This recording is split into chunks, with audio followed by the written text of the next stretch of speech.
And welcome back to the Escape from Az'ketral prison. It is a short-form campaign made for you guys at home that you can play as well, but today we are playing with the same awesome party that we had last time. It was a rocky escape, to say the least, after some interrogating or profiling from one of the prison's head demons known as Shethak. He introduced us all to our wonderful party here. They awoke within their cells within the highest tower of Az'ketral prison and met each other for the first time properly.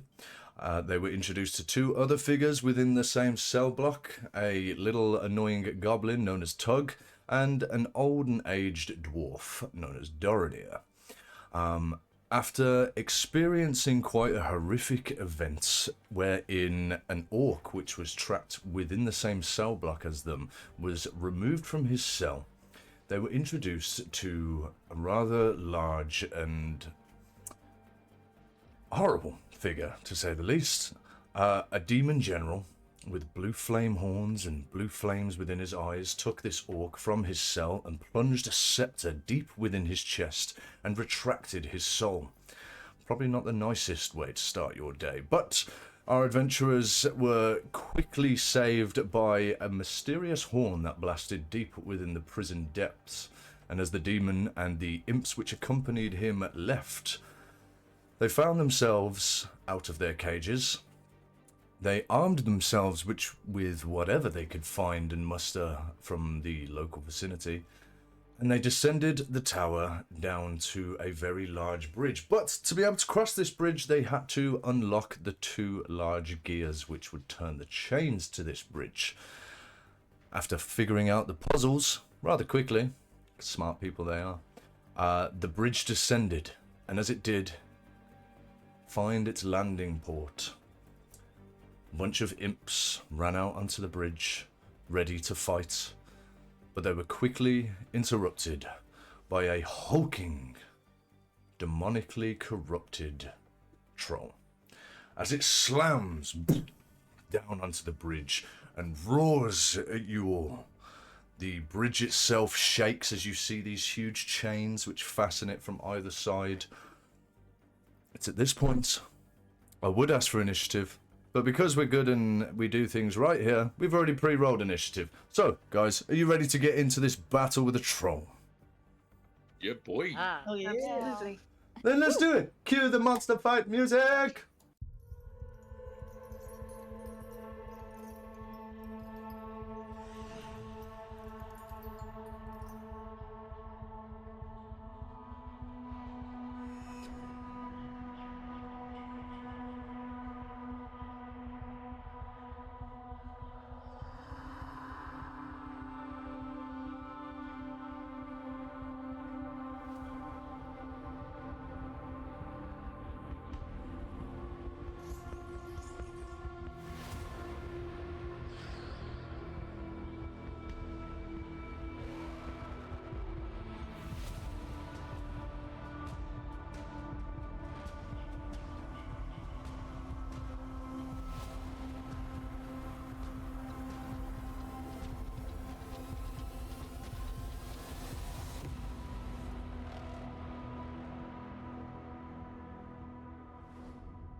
There we go.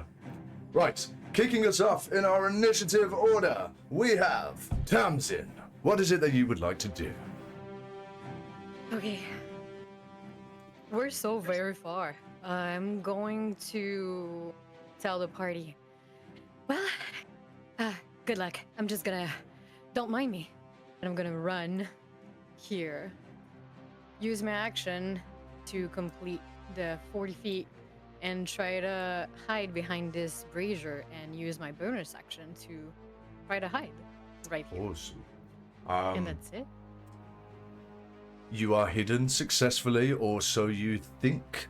Standing next to this brazier, it is You would expect a heat to come from this, but as you learned before, the soul fire which inhabits this place is cold to the touch. It yearns for attention as you can hear the lost souls moaning from whatever is trapped within the fire itself. It almost seems like this fire is an entity. Can you do me a wisdom saving throw, please, Tamsin, as you stand next to this brazier? Not my strength. All right, let's see. Starting it off with a bang. Yeah, nice. Appreciate that. That's not great. With a Ooh. 6. But it's not a charm, right? Is it It's a charm? it's not a charm, no, it's not a charm. But you will, however, you'll take 4 points of psychic damage as something reaches into the depths of your mind, Tamsin. You can feel a cold presence almost touch the back of your neck, but nothing's there, and you feel that almost like when you have brain freeze, like in real life. When you have brain freeze, it's that sort of stubborn, clenching feeling that you have, which unravels your brain with some pain. That rhymes. You hear within the back of your head, "Now, who is there for me to watch? Who is this that life I touch? Follow you deeply. Always, always watching you."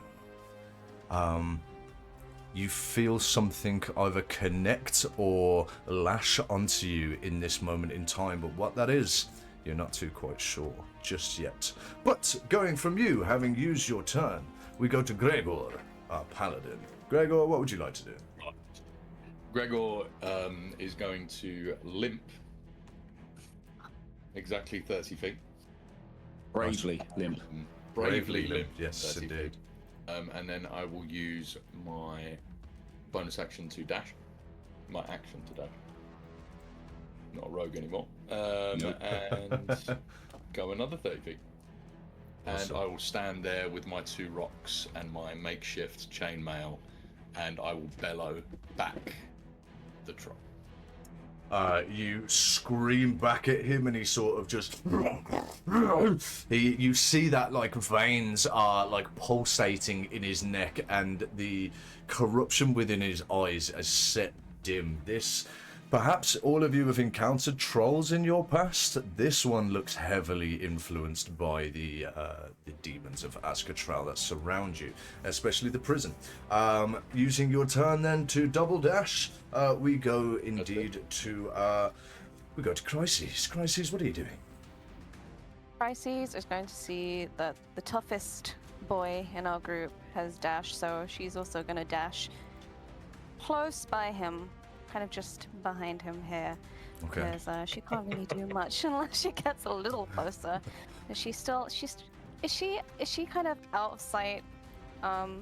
Gregor, how tall are you? I'm about 6'6". 6'6". Crisis, how tall are you? Not 6'6". Not 6'6". Oh, not putting you up as a human meat shield or an orc meat shield, nonetheless. You have partial cover. You have half cover. Amazing. Good. There's nothing I can do right now, but I'm just going to like prepare an action just in case. Yeah. So in case he gets close to me, I'm preparing like a poison spray or something. Okay, perfect. Conjuring this in your hands, preparing for a big old corrupted troll to run at you. It's Maeve. Maeve, what are you up to? Did I see the damage that Tamsin took? Did I see like Tamsin being affected or like having some kind of reaction to the? Do me a perception check. A lot of things going on right now, and there has just been a huge troll that smashed into the bridge. So if that's not taking your attention, we'll see what you can roll on a perception check to see. 18. An 18. There is, I guess, even though your group has only been together a short time, understanding that you need each other for survival, understanding each and every one of your surroundings is going to be one of your like main priorities, especially as someone as intelligent as yourself. Yes, you definitely notice there is a twinge in and like a twist of the neck with Tamsin. Okay. So seeing that, I will make my full 25 feet of movement all the way over here to behind her, and I will, having seen the reaction from when we were doing the puzzles and when I hit the runes, I will Sacred Flame at the brazier to see if I can negate the effects. Okay, wonderful. Your sacred flame goes off. You watch it come down, and it's strange. You watch almost divine fire twist and meet with this demonic flame. They almost dance with each other and try to repel the natural properties of divination and demonic. Your divine flame, your sacred flame, sorry, overpowers the flame of this brazier and sets into it deeply. You watch as blue flame explodes, and that once blue demonic fire turns a bright white radiance. Tamsin, you feel released from whatever is has that hold on you, this cold hold on your mind, and you watch as this brazier sort of alights with bright radiant fire. You would also note that the steel and stone that hold this brazier, that make it what it is, the corruption that sits on it, this sort of like blackened soot, is just melted away, and it just dissipates away, somewhat restoring it to a bright steel. As that happens, I'll see this reaction, and I will look up at Tamsin, not quite able to reach her, and I'll be like, "Are you okay? We got to do this. They need you. Are you okay?" And I'll So just much stand better. Thank you. Okay. Do you think you could get the other one right in front? the one in front. I mean, I can try, and I'll just prepare for the next round. Awesome, perfect. From that, as the fire within the brazier completely changes color, in fact just changes temperature, Tamsin, you would feel like a welcoming heat next to this. For the first time since you have all been in this prison, heat is something that you now feel. It is the troll's turn. Slams down onto the bridge with both fists. Screams out to you all and begins to set a full charge towards you. Yeah. He is going to use his full movement. He will be bashing straight into you, Gregor. Can you do me a dexterity saving throw, please? Of course. Huge bowling ball. Yeah. Yeah. Oh no. Right. Come on, baby. Holy shit. Nat 20 plus 1, 21. Nice. Nice. Imagine it. Nice. Imagine it, if you will. This thing is charging towards you. Two like huge. Its legs are probably a lot thinner than its arms. Its arms are huge, probably easily 10 foot aside. It sort of gallops almost gorilla-like towards you and goes to charge straight into you. Describe how you move out the way. Is it graceful or is it luck? It's definitely more luck.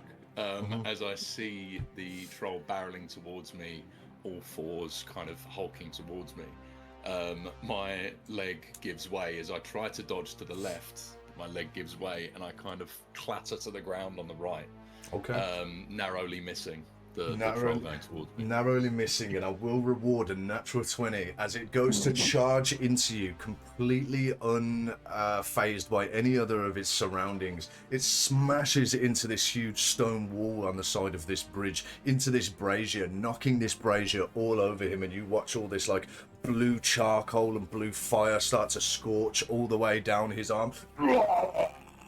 Screeches. Can you just roll me a d6 and I will put that on the trolls from the trolls' help. And I have my poison spray now. You can have your poison spray. Set it off, girl. Okay. Brilliant. So Chryse just claps her hands together, and then she emits a long green stream of poison towards the troll. Nice. As it's crashing into things, and it basically kind of just gets evaporated into his mouth, and it sort of like stays there. Awesome. Sending this poison spray straight into him as he slams into the side. His jaw opens wide as this fire starts to set onto him. Now, obviously corrupted by the same sort of material that exists within this place. The actual damage, like the demonic sort of presence damage, doesn't affect him, but just the straight cold of the fire does. And as he does, opens his mouth wide, straight in with a poison spray, starts grabbing at his throat. You see that his veins, some of his veins on his arms, shoulders, and neck starts to turn green as this poison sets in. As he starts to cough out this sort of like green mist. Can you roll me that d6 of damage, Gregor, for fire? It was 2. It was a 2. And what was the damage from the poison spray? Sorry, Crisis. I think it needs to do a con save. Oh, it does of indeed. 14. Yeah, 14. 14. Yeah. The con is quite big, being a big old troll. And he rolls a dirty 20, unfortunately, so that it still puffs off in his mouth, but blows it all out. Did he take half damage or full damage? Or no damage, sorry. No, that's no damage. No damage. Completely unfazed by this as the brazier fire just starts spreading over the bridge, taking 2 points of fire damage from that brazier as he slams into the wall. That's going to be him. He's going to use a... Do I be nice? Do I be nice or do I be mean? He's gonna roil up into the air and slam onto the bridge. You watch as like this bridge is connected by huge chains, 2 of which you guys lowered at the start. Those were the main lowering chains, but there's other ones that are fastened to this. Some of them just spin off into the air as the bridge sort of turns to the side a little bit. Not much for you all to lose balance just yet, but he's going to scream in all of your faces. You'll be splattered by saliva. I'm going to need everyone to do me a wisdom saving throw, please. And if you would be so kind, I would like... Tamsin, you're hidden at the moment. Don't worry about it. It's fine. Straight rolls for everyone.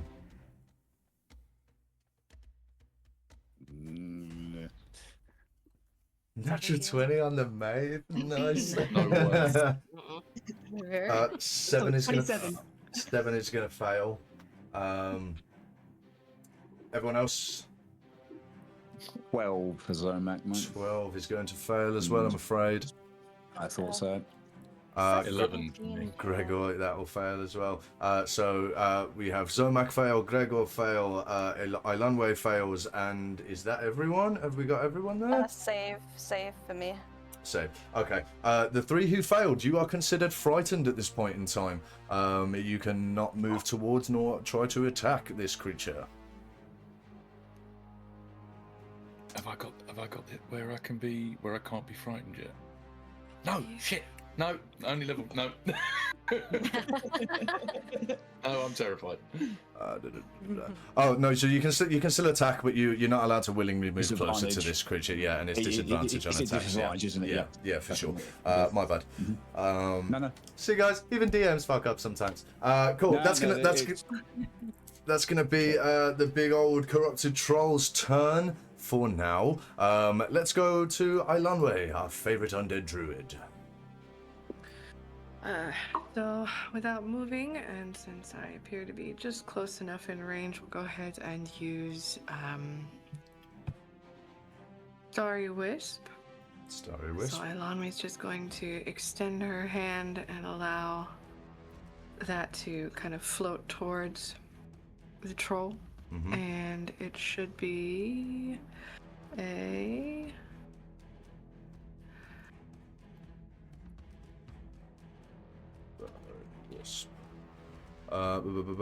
On hit, so yeah, it's on a hit. If you want to roll that for me. Oh. Is that a disadvantage? Yes. Did you fail the save, or did you save? I failed. Yeah. Oh, you failed, yes. So it would be with disadvantage, unfortunately. Oh. Shame, because that would have been a 27. Oh. That would have been a natural 20. Fine. 15 How just misses, unfortunately. you watch as these stars sort of circulate around him, and whatever sort of natural demonic aura this thing is exuding just off its presence just sort of evaporates these stars before they can try and find their home on him, unfortunately. Is there anything else that you'd like to do? You have a bonus action? Nope, that's it. Okay, perfect. Going from you, then we have Zomak, our wizard. DM. Yes. I'm going to have to run you through this because this isn't. It's not raw.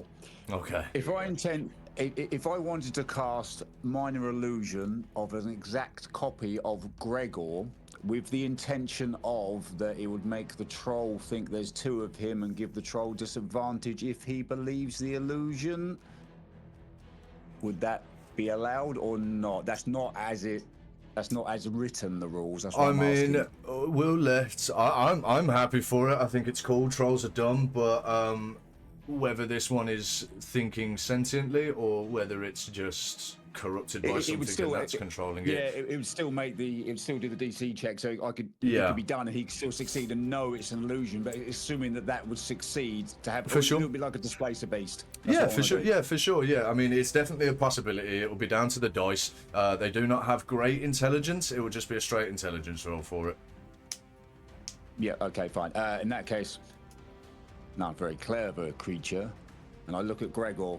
And I sort of the hands, a little bit this, a little bit like that, a little bit there, a little limp, and just suddenly right next to Gregor, you see an exact copy of Gregor in a little sort of in the pose that he's in, and there on the floor, like nursing my leg.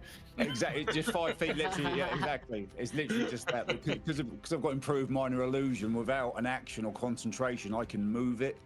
Okay. Without doing, it can move and do things as it's going to basically copy Gregor, but like obviously a few seconds behind him. Like there's a bit of a delay. Your improved minor illusion is that still cantrip? It's still a cantrip. Still cantrip. That's awesome. Good stuff. That's why I went. That's why I went down this class so I could do stuff like this. Just for shits and gigs, could you do me an Arcana check? I can. Let's see how good this copy is of Gregor. That's fair. That's fair. That's fair. That's not in a dice tray, so that's not going to count. That's a dirty 20. Nice. That's a dirty 20. Quick on your feet. You've probably had to get out of some similar situations using this trick before. Zomak creates this, waiting for a spot where the troll isn't looking directly in their direction, creates this improved minor illusion of Gregor standing just, is that okay? Where do you want, where he is, or do you want him somewhere else? Right, just 5 feet to the left of Gregor. That's Perfect. the idea. Cool. It's just right to act as a decoy. I'm trying to go to decoy. That's what I'm trying to do. Good stuff. We'll see on the troll's turn if he's smart enough to do that. Yep. But yeah, cool, good stuff. Thank you. Yep. No problem. Good for you. Okay, after this, you guys would have seen in the distance as this troll slammed onto the bridge and squashed 2 of the imps that came out. There are, in fact, 2 other winged imps posted up on these. They sort of look like just stone podiums, circular stone podiums. There are blue runes which surround their feet, and as they stand there with these crude black iron crossbows pointed at you, they're both and just fire these crossbow bolts. They will act synonymously on the same initiative. Let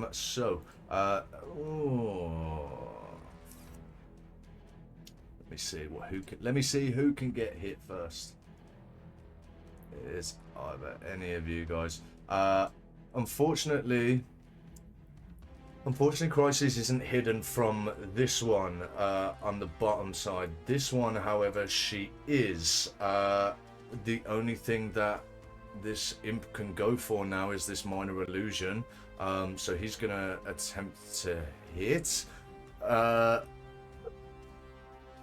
How would we roll this? Does it just go straight through, or does it share an armor class? I don't think it would. It's an illusion, right? It's an illusion, right? But basically, the imp firing at it will do a DC 14 intelligence saving throw to see if it believes it's an illusion in order to attack it in the first place. Yeah, that's cool. I like that. That's cool. Imps aren't intelligent at all. They have a straight roll. That's a natural one. Yeah, so it's not intelligent enough, so it does see it as a threat. So we was actually hoping for a succession there instead of a, well, you guys will.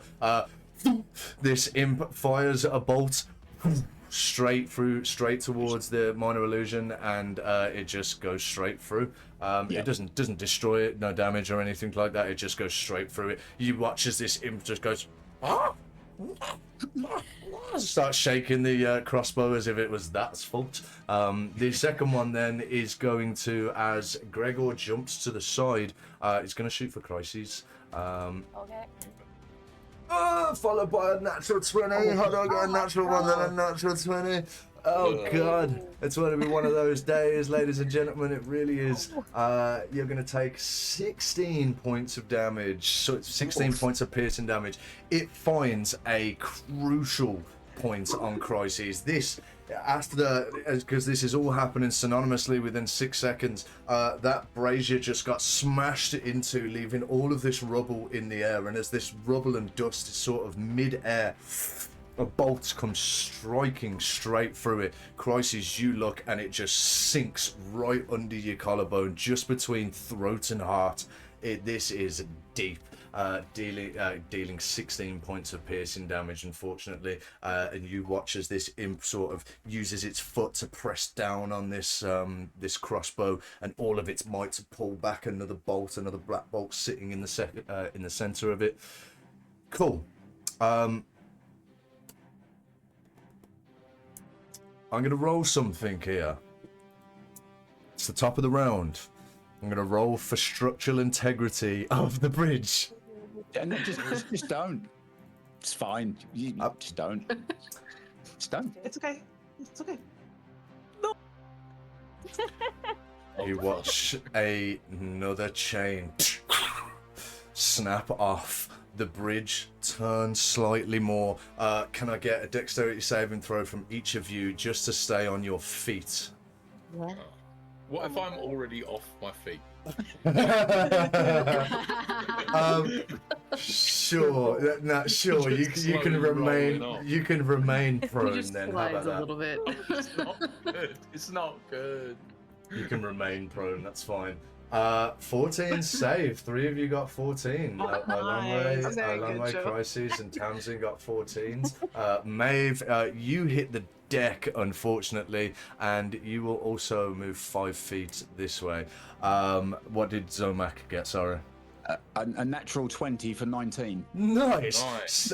Standing on your feet as this bridge starts to topple, using the counterweight against it, you're sort of like one knee up, balancing as this thing is just sort of rocking. Awesome. Go to the top of the round then with Tamsin. What are you doing? Okay, I didn't like that the big troll scared my friends. So, Sorry. yeah. Yeah. So, Tamsin, you're gonna see, she's gonna take her little fingers and she's gonna reach for her ribs, and she's kind of grabbing one rib, but it comes out ethereal and it's all yellow and sparkly. And Nice. she's gonna use it as staples. Okay, yeah, okay, awesome. Yeah. So she's gonna look at the big troll and she's gonna say, "How will you shut up?" And she's gonna throw it at the creature and trying to like staple his mouth shut. Okay, And this try. thing's got a big ass jaw, so probably won't. It might hit, but it probably won't. We'll see. We'll see. Who knows what's gonna happen? We're trying. Yeah. Sure. Roll to hit for me as you take out this ethereal rib. With a 14, just misses. I'm afraid. Scatters wide as he sort of turns. It sort of smashes off his shoulder, but then just dissipates. This rib does. Anything else from you? Yeah. I'm taking out another one. Let's go. Try again. Bonus action. All Okay. right. Oh. 15's gonna miss as well, I'm afraid. Again, both of these just spinning them out. Right. They just dissipate upon connect, I'm afraid. Wow. You still have movement if you so wish. Yes. No, I like my brazier. I'm gonna stay Okay. Cool. kind of hidden.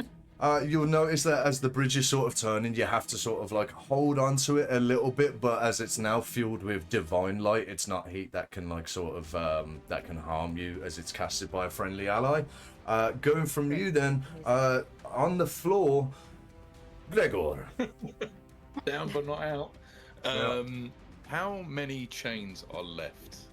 There are the two main ones that lowered behind you, the two main ones all the way over the other side, and there are three remaining, 3 of 5 chains that were fastened to this bridge. Okay, we've still got time.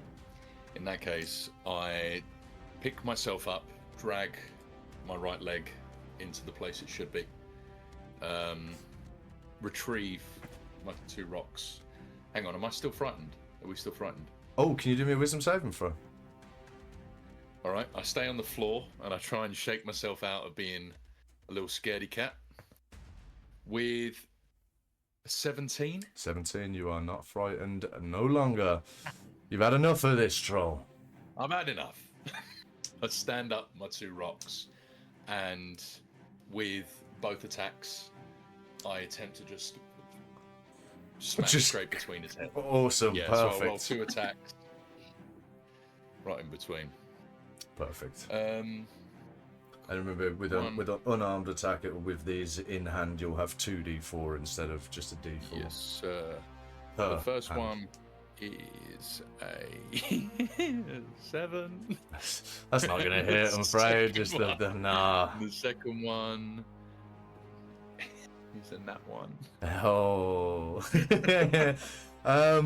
You're not having the best of luck against this thing. It's not great. It's not great at the moment. You're off balance. The bridge is rocking. You're going to try and find a double slam, and instead he is off balance as well as he sort of like slams into the ground with one hand. The bridge cracks a little bit, and you end up just like just cracking both rocks together. In fact, there's like a weird vibration that goes up your bones.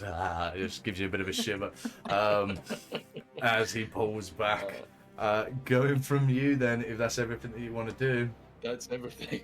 Awesome. That's me done. Yeah, no problem. Going from you to the lovely poison sprayer behind you, Crises, what would you like to do?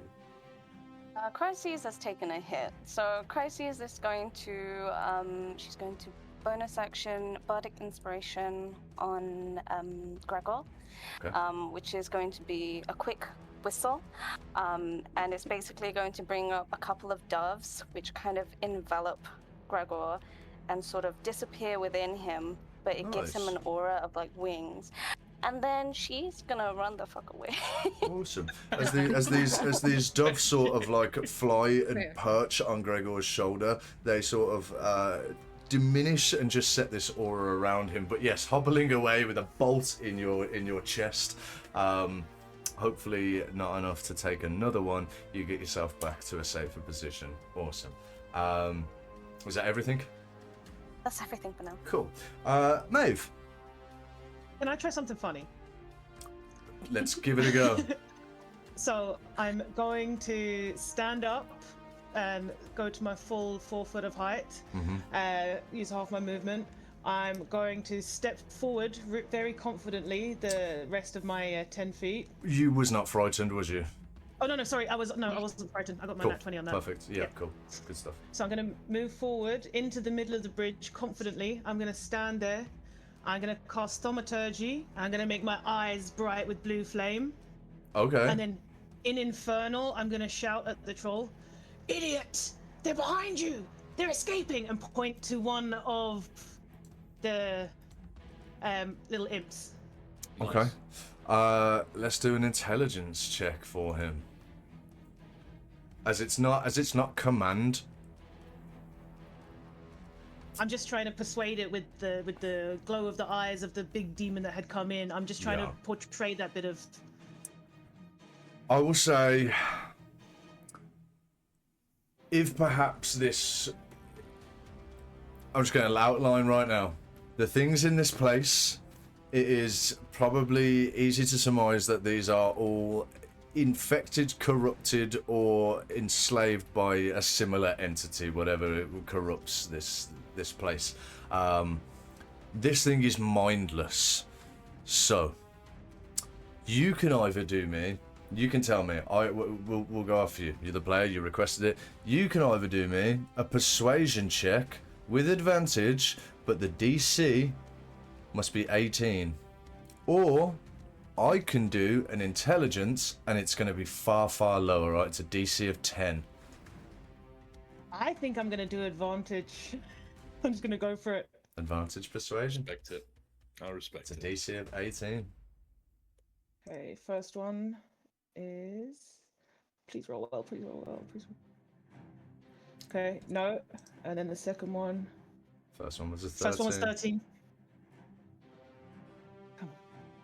Same. Double 13s. There is, and he notices and looks up at you as attention. Now you're starting to understand that the things within this place are all sort of like organized and governed by a similar threatening presence. Whenever something with blue features, especially burning shouts, that is going to attract the attention of things within this place. So yes, the attention is taken straight from Gregor immediately. So he looks at you. There's a contemplation in his eyes before just screaming out. Unfortunately, with double 13s, doesn't make the persuasion. I'm sorry. Okay, thanks for trying. No problem. I appreciate Thank you for trying. I appreciate you. Is that everything that Maeve would like to do on her turn? That can be a bonus action for sure. That could be a bonus action. Yeah, for sure. It's well. Okay, we need to do some damage to him. Okay, so on seeing that not work, and seeing what had happened with the brazier beside Tamsin, I will just say, we need to stop this guy, and I will get some light come down, and from my hand you'll see the light here, and then my sacred flame, as I pull my hand down, my sacred flame will come down, but not on the creature, on the brazier right beside him, to try and erupt it, to get that divine light and the burning stuff to go onto the creature. Okay, so he'd slammed into that previously, which knocked the brazier over, and there's blue fire all over the bridge underneath him. So setting that fire, alight. Can you, in fact, I'll do first a dexterity saving throw for the cave troll to see if he can move, for the corrupted troll to see if he can move out of the way first. Their dex is not good, and if so, I'll need sacred flame damage that will go onto him. Yep. A 14. I didn't realise I actually set the DC, but I'd say a 14 fails from that. That's usually a meet it, beat it sort of situation with a 14 anyway. So yes, roll me some sacred flame damage as it starts to ignite his leg. 6 points of radiant damage. You watch as his feet slam into the floor. White flames start to rise up his leg and burn away corruption from his flesh, completely leaving some sort of almost like a black and charred vein aspect up his leg as he looks down, sees his leg being embellished by divine flame, and he does not seem to like the feeling of that, whatever that was. Awesome. Good stuff. On his turn, he is also going to make an intelligence save to see if he notices this minor illusion next to him from Zomak. A 7. He does not. He is not smart enough. But that doesn't mean that they're not both within his immediate vicinity. So he's going to make a multi-attack. One on Gregor and the other on Gregor. But the other Gregor, Gregor 2, illusionary Gregor. Takes an attack away. Good with me. Yes, Yeah. indeed It takes one away. Indeed it does.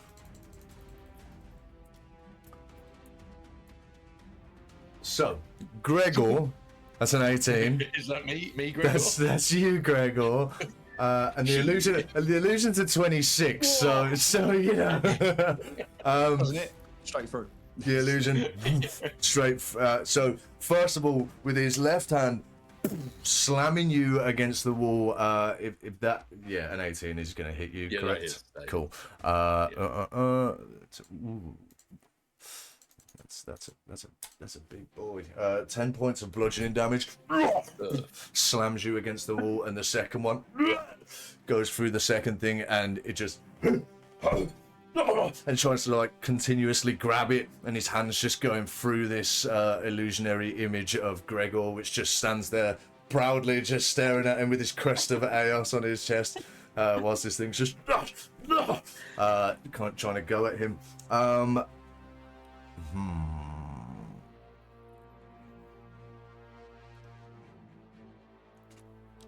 Still early on in the fight. What does that mean? Anybody else not like that? So early. I don't think we.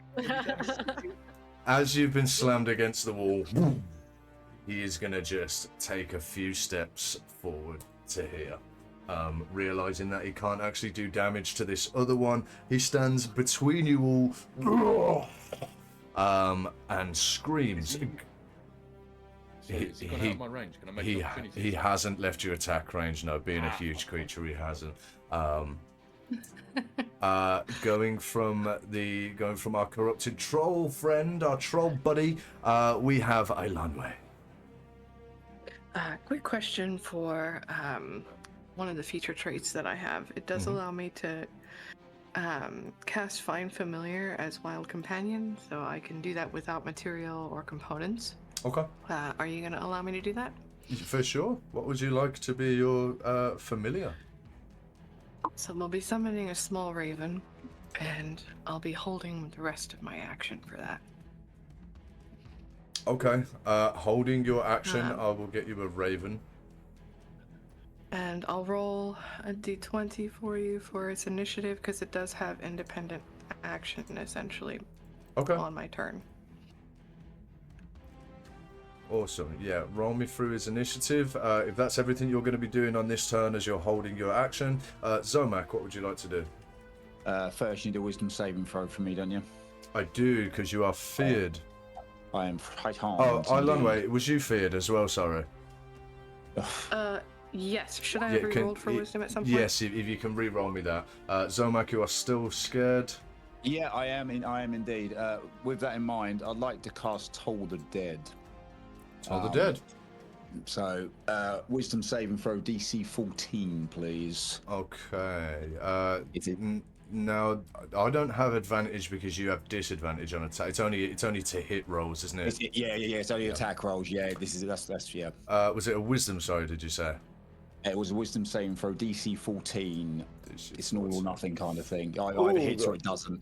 Oh, they actually have a +1 on their wisdom. Let's have a look. A 6. They fail completely. Roll for damage for me. Island where you are no longer feared with a 16. They've taken. Raven. Oh, Troll's taking damage, hasn't it? yes. Yeah, City 12 then. It's Let me 23 points in necrotic damage. That's a 12 and an 11. 23 points of necrotic damage. What does it look like? Or is there any visual aid for it? Sorry, Ed. Zomek takes out what is a very, very small bell, a little butler's bell, and he rings it. Just a tiny one, but behind the huge troll, two massive kind of cathedral-sized sort of bells appear out of nowhere, and they just dong, dong either side of him, and then they rings in his ears, and then he just dissipates as Zomek takes his little bell and just disappears it back into his hands. Nice. I'm still scared, though. I will not approach this beast, but I can do that. These bells start to crash. Sorry, something's just come up on my computer. I don't know what that is. Anyway, these bells start to crash and ring and echo throughout this chasm that's deep around you. You see this troll grabs his head, just starts screaming and sort of backing up slightly and just losing complete balance before the spell dissipates after the damage retains within him, and just screaming. How much damage was that? Sorry, that was 23. 23 points of necrotic damage. Yeah. Oh god, YouTube's gonna laugh at me when I can't do maths. I think it's that. Yeah, we're gonna go with that.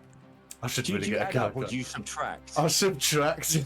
No, I add it. It's easy I know, to add. it's so, yeah, It's it really easier to is. add. I'm going to get a calculator out, 1 sec. No, that's fine. You do you. He's dead anyway. It doesn't matter, right? I was right. Aaron is superior. Haha. Well Cool. Good stuff. Anything else from you? Any sort of movement? Do you want to move further back? You cannot move towards it as you are still frightened. Do you know what I will? I'm going to just take 2 steps back here. I'm going to move back 10 feet onto the more solid part of the bridge if I can. You can indeed. I will do that if I can select my thing. So 15 feet onto the, or it's 20 feet technically, onto the actual concrete, what's not technically the bridge, I'm hoping, or at least what I think is not technically the bridge, I'm hoping. And that's going to end my turn. Okay. Yeah, you're sort of standing on. It's that large sort of semicircle platform that you were standing on before the bridge came down. It is, however, as the bridge has been knocked, there's a little bit of a ledge, like a lip, and you can see that it's sort of slanted from where it should naturally just meet the ground. Right, okay. Yep, fine.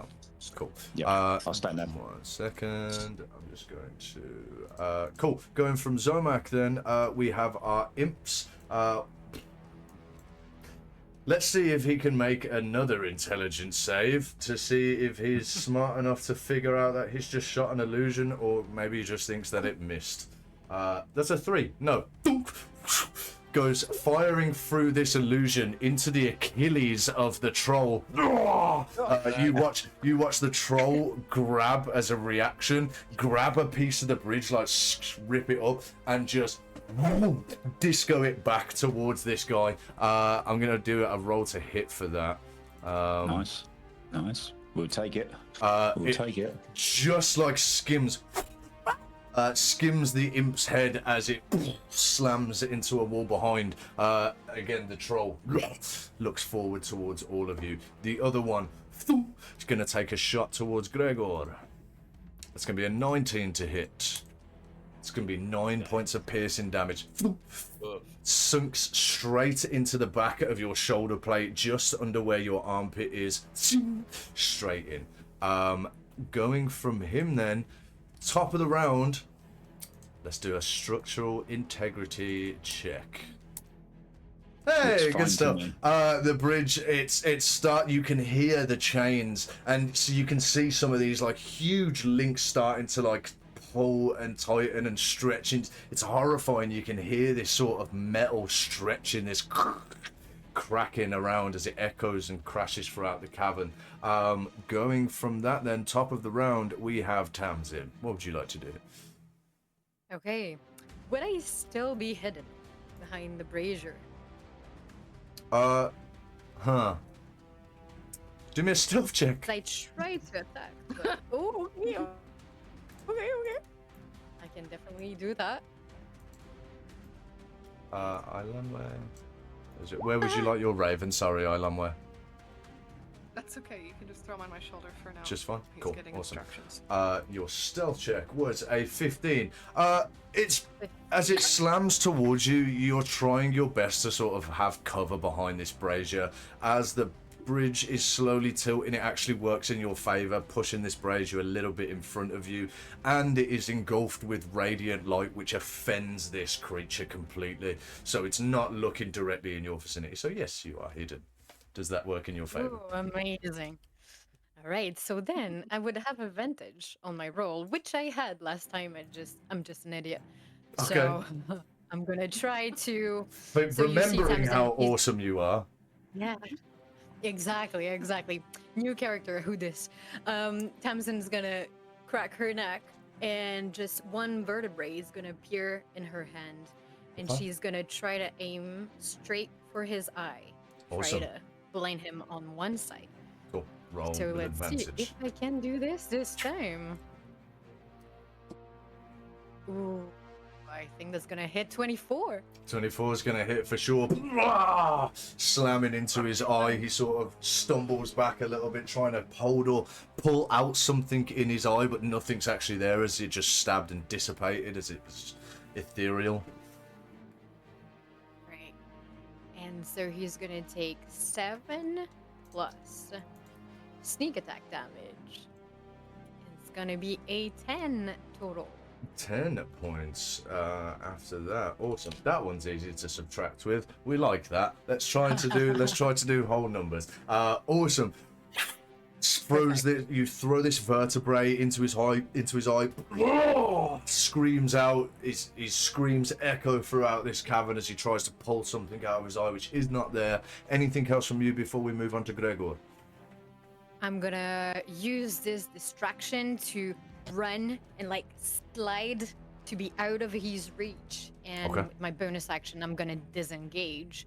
Okay. And I know I have one brazier that is hot, the other one's cool, but I'm still gonna try my luck and hide right here in between these two. Oh, he used his reaction this turn. I was going to say you, but oh, okay, right. I see. So you entered and left his melee range then, with a wild swing to his left. If he didn't do his reaction, that would have happened. But it's fine. You run past as this arm is up and going under and round to that side. Well, Awesome. You disengaged anyway. Disengaged didn't as well, yeah. Oh, you Disengaged, did. yes, Oh, were you about did. to- Sorry, you did say Yeah, that. disengaged with Yes. my bonus action. You did. You can definitely do that because your character is cool. Awesome. Gregor. Question, right? Yes. Just hit him. If the troll believes Right, that the troll's not a Gregor- Jehovah's Witness. The troll's not gonna like come to your birthday party. No, go on. What is your? What I'm saying is, would the rules of flanking apply if he thinks that my double is real? It's a huge creature. Technically, though, I'm, isn't he? I'm Yeah, technically he is. flanking in front. He's a huge creature. Medium, Yeah. yeah, not huge. Yeah. You've also got Maeve, right? Or is she too? Yeah, far I'm away? flanking this side, right? Yeah. Unfortunately, there's no tangible matter for him to be flanked from the other side. So if he had to react and move back, he would just simply walk through the illusion. Yeah, that's a fair point. Right. Can only ask. Right. Come on, baby. Better. 18. 18's gonna hit for sure. Rocks in hand. Right. I'm gonna hit him with a. Right. I'm going straight for the Achilles. Okay. Hitting the back of his ankles. The Awesome. other Roll Achilles. again, and then I'll do both damage. Awesome. And that is a dirty 20. Yeah, dirty 20. Dirty 20. Let's go. 4d8. 1, 2. That's better. 40, Gregor. Hit him with your special 44, sorry, not 48. 44. Sorry, what did I say? Yeah, I'm it's used to got- being a smite. It was worth a try, mate. I rate It it. really was. Stay in there. Oh, it's not bad. It's not bad. It is 8, 11, 12 points of bludgeoning damage. I suppose. 12 points, nice. 12 out of possible 16, good stuff. Yeah. Yeah, that's right. Mathing is mathing today. Well done. Straight on the Achilles. Boom. I'm going to do a con save. See what happens. They have decent con. Lower than I thought. Cracking this one ankle, as I told you before, the legs on this creature are a lot thinner than the arms. Sort of, he has to drag himself forward when he moves. Smashing both of these rocks off either side of this ankle. You hear a huge... You watch this bone split out of skin as down onto one leg. He looks back towards you at this point. I look dead at him, and then over his kind of hulking traps or shoulder. The beast is hindered. Everybody off the bridge now. Awesome. Really good stuff. Going from you then, Crises. Crisis is going to listen to what Gregor just said, and she's going to move here. But I think she's still within range to... Yes, she's still within range to cast Vicious Mockery. So she's basically going to whisper into her hands, which is... And it's going to be like a string of words of script that kind of goes in a circle. And she's basically going to say... You're nothing but a brainless beast. You'll never be free. And then she'll hurl it at the troll. And that's a wisdom save, right? Yeah, that's a wisdom save of 14. 15. God damn. Your words mean very little to a Wait, mindless No, beast. hold on. I'm also Or do they? also going to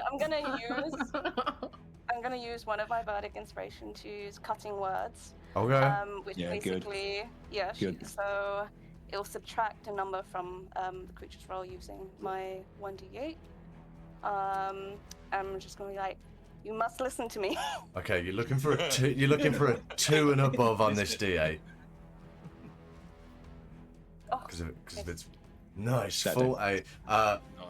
Your words try to find meaning, and as he starts to shake them off, they really hurt. They really hurt as this troll. And what damage does it do? So psychic damage? that is.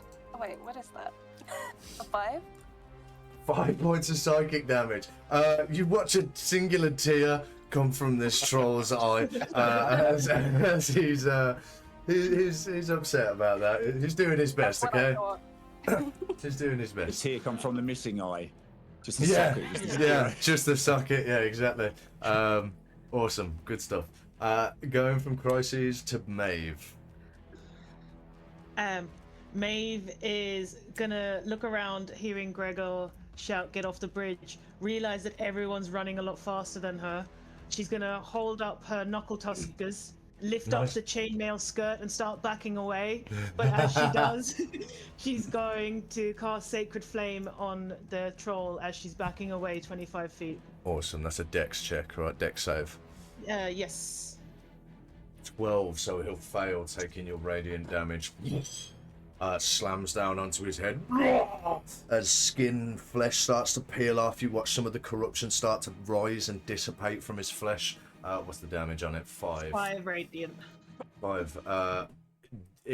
You watch as like it scars him and his skin chars, and what was like a blue and black and grey skin, you watch as like half of his face returns to this sort of browny grey, as your radiance has done something to this, perhaps some sort of restoration or some rejuvenation. You're not too sure just yet. But that is going to be for 10 points of damage, an easy whole number. Good stuff. Going from you then, it is indeed our troll. He is looking at Gregor. Of course he is. Which one? Yeah. Yeah. Well, he's already sussed out that that one don't do anything. That's very true. That's very true. Yeah, with that remaining health, we can get mean with him. Gregor, you're going to take a multi attack. Oh, Okay. That's a 16 and a 27. 16, they both hit. oh. Oh no, I Gregor. might be down here. I might be down. Well, at least it wasn't damage of 27. Yeah, that's Yeah. true. That's a 9 points and an 8 points. So that's Okay, I'm not 17 points 17 of bludgeoning damage. As I am coughing up blood. you watch as you guys watch as this troll turns around with an open palm, sweeps Gregor up for the first hit, knocking him into the air, and with his other arm mid-air straight into the solar plex, slams him down, cracks the stone of the bridge underneath. Then he turns around and he's gonna charge. There was just no need. There was no need for that level of violence. I'm going to need every single one of you. It's a hobbled charge with a broken leg. So I will give you all a advantage on your dexterity saving throws, as Gregor, when he wasn't pummeled into the ground, broke this troll's Achilles. So he is just clambering forward, and you all get advantage on your dexterity saving throws. Advantage. Thank Cool. God. 18 or 21, you pick. Both of them save. Oh dear. Zomac for a 2 and a Hold on. Wait. Oh Maybe crap. that's- 7. Maeve 13 and with advantage. Maeve and Zomac. Oh, That's a fail. To be fair, I should have rolled a straight roll anyway because I'm frightened. Advised, I failed. I didn't know I failed. That's a failure from Zomac and Maeve. What about Crises? No, I got a. Wait, where is mine? I'm just got tangled up in this chain. 26. A 26. That's going to succeed. Zomac and Maeve will take 8 points of bludgeoning damage as he clambers into you. He sort of pins you against like the side of this wall, Zomac, and Maeve, you just get flattened or just like knocked over. The other two, Ilanwe, you step out of the way as you can see this thing charging. You probably got a couple of seconds to react, and same with Crisis. You can take a step to the side as well as it slams in. That's going to be its turn. Reacting behind him now with a familiar on their shoulder. Ilanwe, what would you like to do? As she sees the troll charging towards her, she dodges out of the way, and she will simultaneously run towards the other side of the bridge, just taking her normal speed and sending the Raven off to provide distraction for the troll. There's going to be also a Starry Wisp in the middle of that, just because it seems like a good idea to try at least once more. Yeah, definitely. And we Cool. have a 21 to hit. 21's going to hit this time. It's distracted, it's slammed, it's dazed, it's injured. Following the Raven, your Starry Wisp follows along behind its talons. How much damage does it do as it sets into the back of this troll's head? It's 13 damage. 13 radiant damage, might I add. Ouch. Nice. Ugh. As that hits the troll, the only thing he hears is this chittering laughter from the crow. And if he wants to know that it's not the crow making that, he's going to have to make a wisdom save of 10 or higher. Honestly, I don't think he'd care, to be honest. It really fucking hurts. But hey, we'll do it anyway. His wisdom's terrible. With a 16 he saves, so again, he doesn't care where it's coming from. He hears this this sort of crow's chatter, but you guys watch as these stars slam into the back of this troll, like one after another. As he reaches to the back of his head and slams, and you watch as he sort of like, there is charred radiant energy like radiating up the skin on the back of his neck. He with his own hand grabs and shreds off his neck skin and just slams it onto the floor and screams into the cavern. This huge, like louder than before, this just echoes in this cavern. Going for anything else from you? No, I'm just doing the Raven Cool. and myself kind of simultaneously since they were right next to each other in initiative. Awesome. Good stuff. Zomac pinned against this wall, 8 points of bludgeoning damage. What do you want to do? I want to see if I'm still frightened first. Yeah. Give me a wisdom It save. would make sense that I am. Yeah. 18. 18, you are no longer frightened. You have come to your senses, and it can't get much scarier than this thing 5 feet away from you just plastered you against the wall. The worst has already happened, so your fear subsides. Very good. With that, then, I fear you no longer, foul beast. I'm gonna cast Firebolt, but I just want to sort of slam it on with my fist. I want to Firebolt my actual fist and just sort of. Just for flavour, just sort of punch him with a fire. It's still Firebolt, but just for the aesthetic. Why not? Nice. Just in a mild sense of panic more than anything else. Would that Go on, say what you gotta say. a ranged attack spell is disadvantaged being this It will close. be a disadvantage. Yeah, Tell you I'm what. getting Tell you against the what. Do me an Arcana check. If the DC hits over 15, you can infuse this without disadvantage, so it's in your hand. So you can just Very plop good. it. That's gonna be a fail. That's a 10. Fortunately not, so it will be with disadvantage. You can still fire off the fireball and do how you want to do it. I'm still going to try. I'll use the machine for this. Cool. So we're going to come in with a 25. 25 is going to hit for sure. Yeah, would do. Let's go disadvantage. 16. Oh, yeah. 16 is its armor class. Good stuff. Yes. Right. So I fear you not. Why am I rolling that again? Ignore that because that's just not done that. This is why I don't like this. do the damage. Do the damage dice, not the rolling again. There we go. That's not bad. That is 16 points of fire damage to the troll from my raging fist. I don't like you much at all. And then, 16 points of fire damage. As it slams you into the wall, takes a barrage of radiant attacks on the back of its head. You conjure this fireball. How does it look as you fell this creature? Hey. Nice one, brother. In more sort of luck than judgment, as he sort of pinned up against the wall, he was thinking of doing something else, but just firebolt comes in. Instead of casting it, he sort of casts it into his hand, but instead of throwing it, his whole hand is engulfed in flame. And I like to think he just sort of punches it. Not a strong point for Zomac, but the flame sort of goes through the eye socket and into the back of his head and starts just burning him from the inside of his head. And yeah, I meant to do that. Yeah, of course I meant to do that. Yeah. Awesome. Right. Flesh burns and chars around your hand as you pull your hand back, your fireball dissipates, melting the skull and inside of this troll.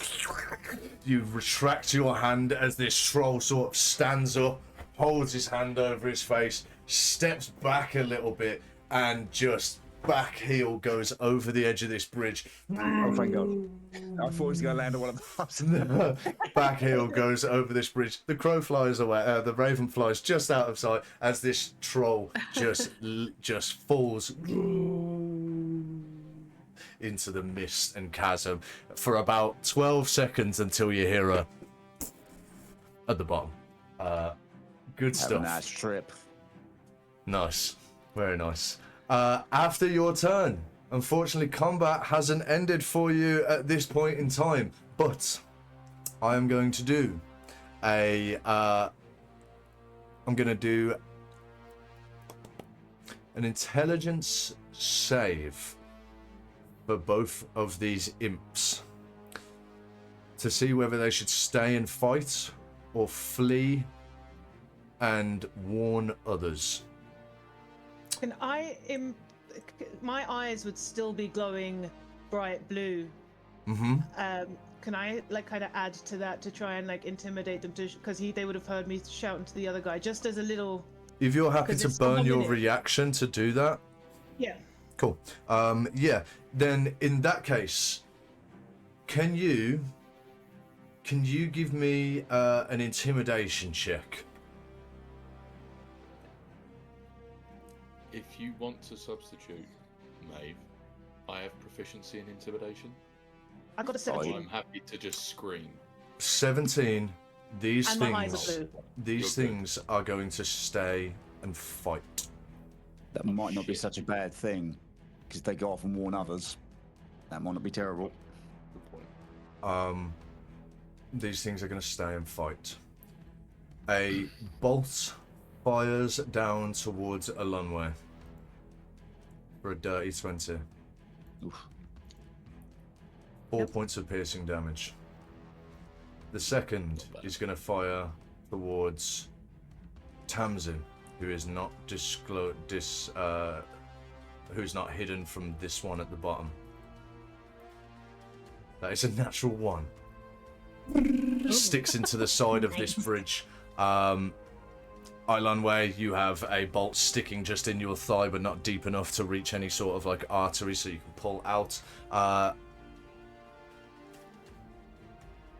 Yeah. They are going to both use their movement to fly down onto the bridge, dropping their crossbows, and picking up large, spiked, jagged spears within their hands. Anyone who would speak infernal, time to sacrifice, they would say. Going from them, we have at the top of the round a structural integrity roll of this bridge.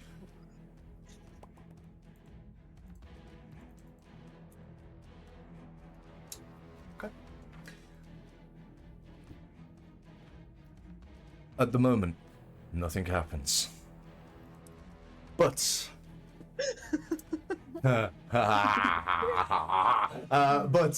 Tamsin, it's your turn. All right. Would you say that I'm still hidden from one of them? No, actually, you'd be hidden from both of them now. They're both on the bridge. Okay, great. Well then, I am gonna try to. Oh shoot! I'm just out of range. Okay, you know what I'm gonna do? Tamsin is gonna close her eyes, and you're gonna see just a ripple of energy coming from her, and then you don't see her. She just reappears, and I'm gonna use my lash of Undulmire. Undulmire, do we the say lash of Undulmire. Well done. And I'm Good gonna stuff. reappear right here. Okay. And then I'm gonna shoot at this guy. Awesome. So I'm gonna dislocate one of my finger and just shoot one ethereal dagger at him. Okay. Hopefully it does hit. We shall see about that. We shall see. As you disappear and reappear in these sort of like blackened tendrils. What did you roll? A 6. A 6. 6 or 16, sorry. 16. 16, yeah, 16 is gonna hit, yeah, for sure. It's not showing up, but Yeah, for okay, some reason. Okay. Woo, amazing. All right, so nice. This is gonna be a 10. 10 points of psychic damage, An awesome. An extra 15 damage from my sneak attack. Throwing this dislocated finger as a psionic dagger straight towards him, it just sifts straight through his neck as it sort of looks at you and just just falls backwards, completely dead on the floor. Good job. Dropping his Tamsin's spear gonna to his laugh. feet. Yeah. Awesome. Going from Tamsin. Tamsin's gonna laugh and she's gonna say, weak in Infernal. Nice. Going from Tamsin, Gregor, splattered or worse for wear, prone on the floor, still wheezing. Correct. Yeah. I dragged myself a couple of feet prone, realizing that the enemy is still in front of me. Mm-hmm. But with all my willpower, I need to make sure that I get that last man, make sure I protect everyone else. I look down at the blood on the floor that I've just coughed up, and my ribs are clearly broken. My leg is not just fucked, it's fucked in like 5 different places. And I roll onto my back, put both hands on my chest, and I cast Lay on Hands on myself for the full 24 points, because I used the 1 point back on Awesome. once you got that like, little cut on her forehead. Useful. Oh yeah, very useful. Useful. 24 points on myself, and as I do, the radiant light that emanates from within me into my palms, everyone can see the ribs reforming, my tusk that was broken reforming back. Nice. For a flash, you can almost see the blinded eye in my left eye flash and kind of be normal again, be sightful, but obviously the power isn't well enough and it goes back into a cloudy milkiness. I use half my movement speed and I stand up back up to my hunched 6'6" self, and I charge with the rest of my movement speed the imp, which is about it's just like 15 feet at this point. So I will limp 15 feet towards. And to be fair, I use my action for lay on hands. So again, just a war cry. Now you see not quite fully repaired, but battle ready. Gregor ready to defend to the last. Wonderful. Really fucking cool. Let's have we'll go next to Crises at the back of this bridge. I hear everyone kind of just rush forward, so I'm gonna do the same, and I'm just gonna dash. Dash like, oh, I can only move here. Right. At the start of this round, I rolled something and I said nothing's going to happen just yet.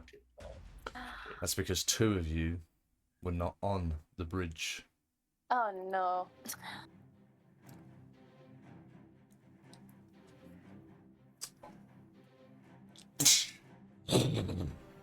One final chain comes off to imbalance this bridge, the front end of which snaps and cracks. You watch brickwork fall to the depths below. You feel this bridge now starting to completely twist and topple. Zomak, I will give you a dexterity chance to be able to either be on this bridge or remain on that side, unable to pass. Do you want that now? Because my dexterity is so high, as you all know. Do it now.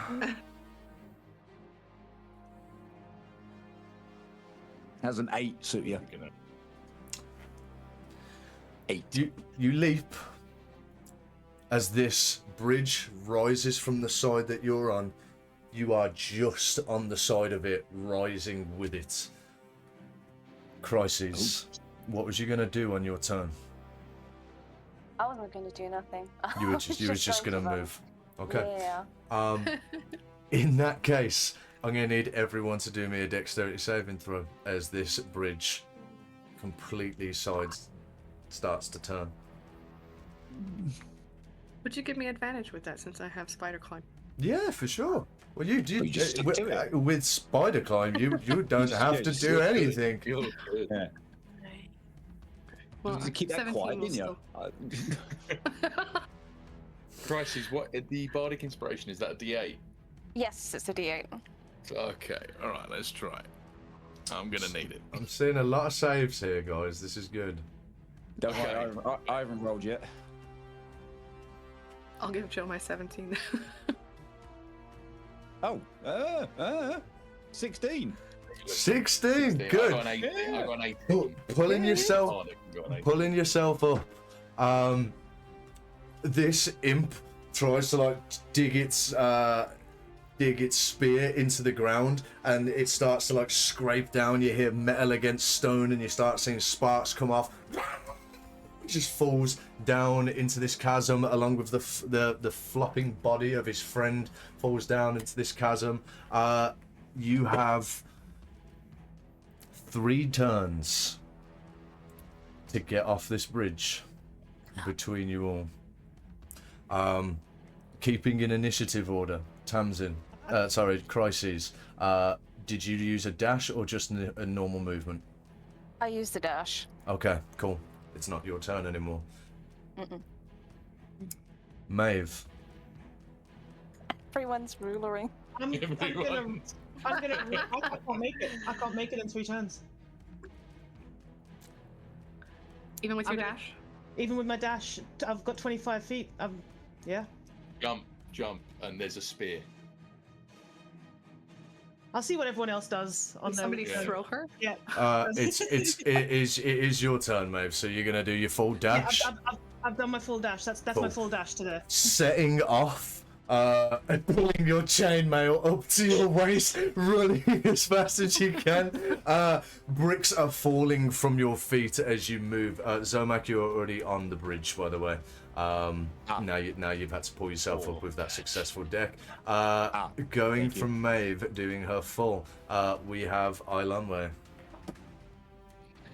I'm going to run and dash, so that would be 60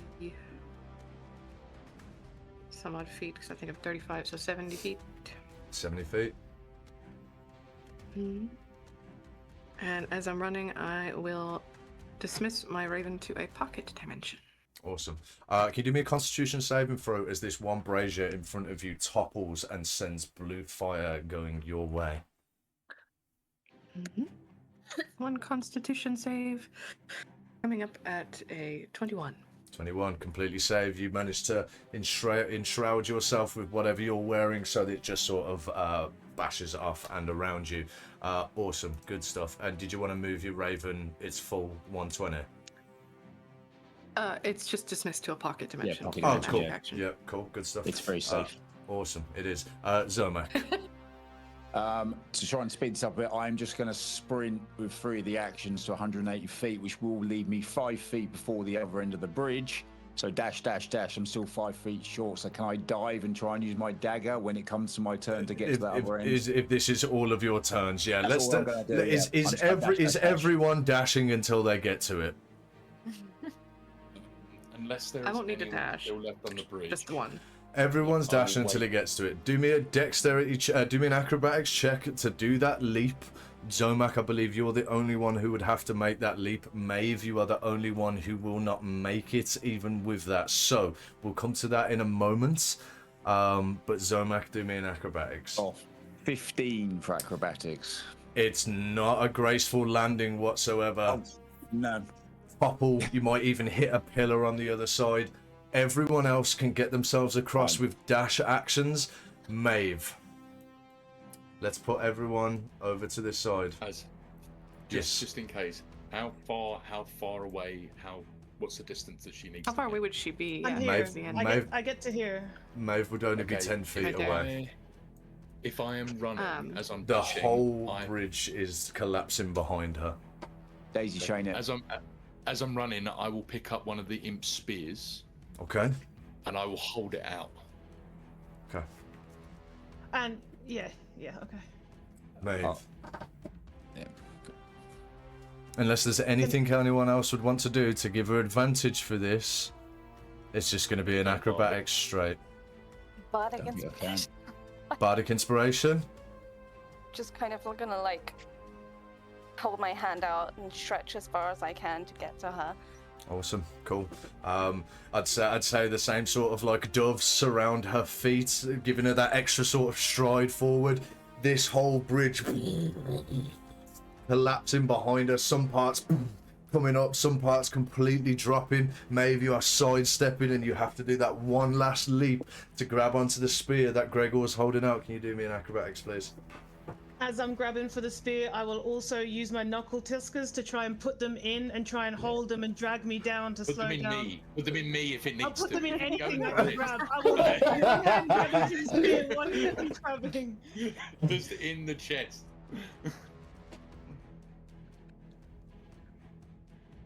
You have Bardic inspiration as well. Oh, what's that? What's the bardic inspiration? 1d8. A D8. That's an Nice and 11. high. Nice and high, come on. Okay. Oh, You will watch as Maeve sprints as this bridge collapsing catches up with her and drops and drops and drops, and as she makes one final leap, you see she completely drops out of view until one tusk just slams into the end of this spear just between.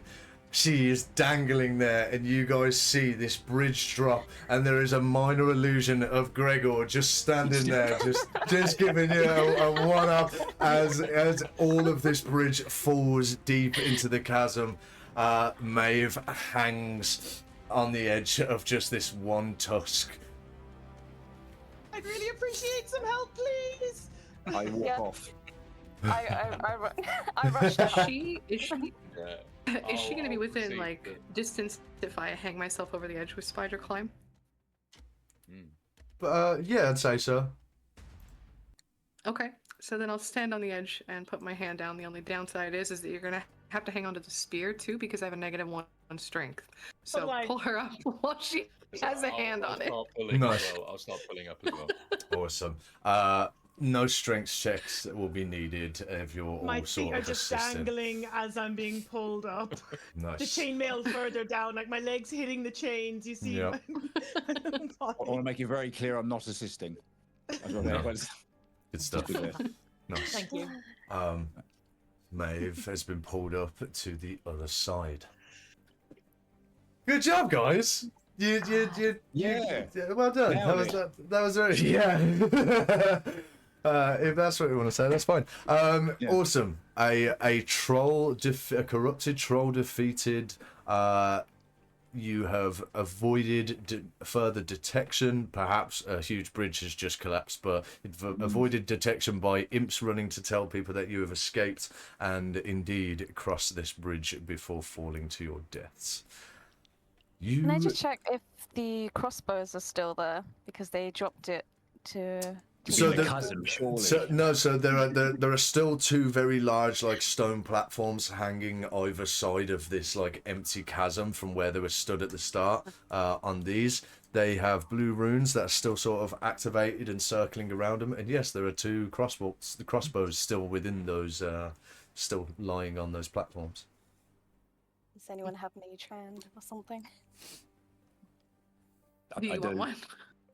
Yeah. Okay, I'll walk out and get them with the spider climb. one for Spider each. climb. It is horrific watching Eilon Way doing this spider climb. It is the thing of nightmares. Climbing and descending down this chains. But yes, you managed to bring back to yourselves 2 light crossbows and 6 bolts with each of them. Amazing. Wonderful. She just kind of hands it to Zomek with like pinched fingers, you know. Here you go. I have no need for such a weapon, but thank you. Oh, I thought you said you wanted one as well. No. Yeah. Oh, okay. Well, either way, yeah, there's an extra one if anyone wants it. If not, then you're more than welcome to leave it here, and you'll have 12 bolts instead. Unless it can be used as a melee weapon, I think I'll leave it. You bash people with it. You don't upgrade your rocks now, do you? Look at those Someone lovely take it. rocks. You're Then all I'll- like- I'll keep Awesome. it if nobody else wants it. Yeah, you Okay. keep it. I've no need for it. Perfect. Yeah, 6 bolts each. Standing on the other side of this bridge, looking back to see this huge interior wall of this tower erecting straight up through this inner mountain, like the inside of a mountain almost, and up and out. There is nothing but black cavernous rocks below you in this deep black chasm. But on the side which you all stand on now, another portcullis in front of you that is opened, and a large slope of stone and brickwork that leads down deeper into the prison of Az'ketral. Unless there's anything that anyone wants to do, you guys can begin to descend down this slope. For around 5 minutes or so, descending, as the only thing which lights your way are the blue flame torches on the walls, more blue braziers. You can now see what is developing in front of you as the stonework of this place becomes more cathedral-like than prison. Less heavy, black, corrupted stone, and more ancient stonework with ruined engravings and almost like a marble-esque feel to them. You would see the same corruption affects this place. You see roots sprouting from the walls and from the floors. The place still hums of demonic influence. Descending this slope, you come to somewhat of a 3-way split. A way that can go ahead, a way to the right, and a way to the left. Ahead of you, the thing which catches your gaze, all of you.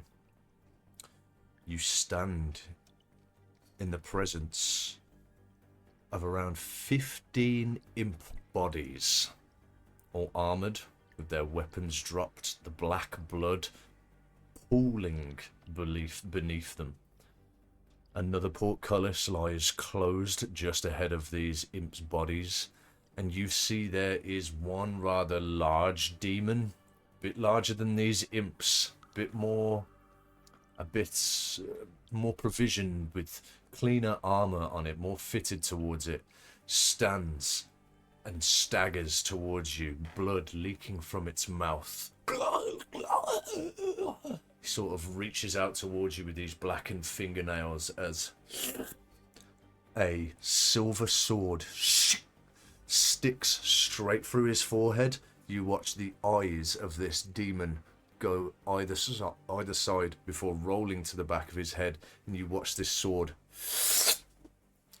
be taken from that demon as it drops down onto the floor, hovering onto the bodies of these imps, standing behind in a gold and black armor with a shining gold sword which has no hilt. It is just metal that he holds from the one side and a singular blade that goes through and curves. You see him with his helmet and visor over his face. As he flicks this blackened blood to the side, you do indeed see the same individual who opened the grate way back in the tower and dropped the body of the imp down. He looks towards all of you. You can see he is clearly out of breath from this recent skirmish, let's say. He takes his helmet off and sort of slowly waves his long black silky hair. You see a olive-skinned elven man. Large ears, eyebrows that sort of fork off over his face, big thick black eyebrows, piercing green eyes. He stands there. Gregor, one of the first things that you would notice is he has a crest of Eos on his on his breastplate. And as he flicks this blackened blood and looks at you all, that took you long enough. Congratulations. Never seen someone take down a troll that quickly. Come on, we have work to do. That's if you want to escape this place. Wait, who are you? You can call me Erikos. Heracos? Erikos with an E. Ericos. Okay. And what are Erikos you was my doing brother. here? No, I'm joking.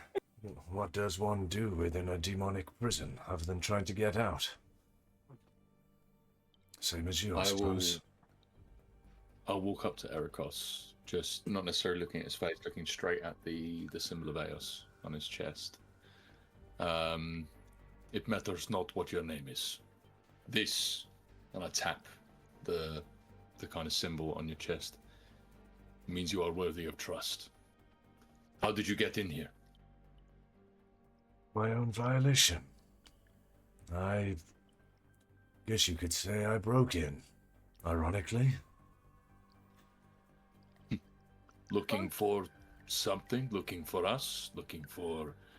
And I will kind of finger the golden acorn in my pocket, looking for an artifact. Well, I'd like to flatter every single one of you and say that I'm here to rescue you, but unfortunately not. I have a search party that was taken by these demons not long ago, as well as something else that I hold very dear and precious to me. I've come to retrieve it, and rid the demons of their heads in the process. But sounds like cause enough. I had seen that all of you had been captured and put in that cell tower, so I thought safety in numbers. Don't you agree? Yeah, sure, fine. Where do we get our weapons back from? Have you found anywhere that we might be able to get ourselves armaments back? There, Eric, was it? Erikos, I have seen your weapons and your provisions. They have been taken below, far below these depths, to a cavernous place known as the Soul Forges, Well, so that's what I've heard. They were taken there by the demons or the imps that captured you. It's not going to be an easy solve. And I suggest you would rest up before that. There is something that lurks down there that's probably going to require all of your attention and prowess to be able to face. And what is that exactly? I can't stand those who speak in riddles and unclear, you elven man. What precisely is down there? Why the trickery of tongue? Hard to argue with that sort of pleasure. There are demon lords within this place. There's much you do not know. Much that we were sent to scout about this place. Demon lords of the highest degree. One of which resides down deep within those soul forges. His name is Zorkoth. He predominantly looks and retains the ability of magic items. So, I regret to tell you, if any of you came to this place with a magic item, it probably has lost all of its value by now. Ah. Synonymously, that place also holds whatever magic, anti-magic force is holding this place to its heel. Shut down the forge. You shut down the magic field. Kill Zorkoth. You retain back your items and any more that he is harboring down there. Well, that is a very direct and simple answer. I have no further questions, Eric. I thank you for your time. Other than which way is it? Ericos, and you asked for simple. I can show you the way, but again, I would heed caution. Yes. You need to be on your best form to go down there. I cannot be on my best form without my spells and magic items. You see, without my powers, I'm much more powerful normally, and I'm sure these guys would like something too. But I need to get my abilities back, you see, for I'm hindered here, and I want to get rid of Zorgath, the demon lord, as much as you do, friend. Yes, of course. Zorkoth, and believe me, if you listen as well as you talk, you might just hear a helpful hint, sir. Or riddles. Or riddles. Either way, we're all fucked if we don't work together out of here. Now, ahead of that portcullis behind us lies a guardian. Far too powerful for anyone here with the looks around at whatever you've managed to salvage and grab. Provisions that you have. More to the point, each of you could look like you could use a decent meal and a rest. Oh. I wouldn't say no to that if you're offering kind, Eric. Can I insight check Zomac to see if he's just a dick or being arrogant on purpose? For sure. For sure. Roll me an insight check. Are you trying to ascertain whether I'm deliberately being a dick, or is this just Zomac every day? Yeah. Just This is every day. I don't mind telling you, this is just where it's at. It's not. This isn't like anything. With a 26. He's just a dick. He's just a dick, yeah. Yeah, he's a dick. He's young, naive, arrogant. Yeah, he's just. Yeah, no, that's cool. I just wanted to clock what kind of guy he was. Oh no, you don't have to like him. I'm fine with that. That's probably wise not to. He's just a bit of a rude bastard. Yeah, it's fine. As they've been going back and forth, Ilanwi has just kind of popped her familiar back in and is talking back and forth with it. Okay. Kind of running a small commentary and trying to figure out, again, much like Maeve, asking, do you think he's always just a dick, or is he just, you know? Anyway, starting to wander off and like look at the rest of the goblin on the floor and see if they can find anything for the raven to eat. There's probably some like goblin flesh that the raven could consume. Yeah, imp flesh. Sorry. Is there any like light armor?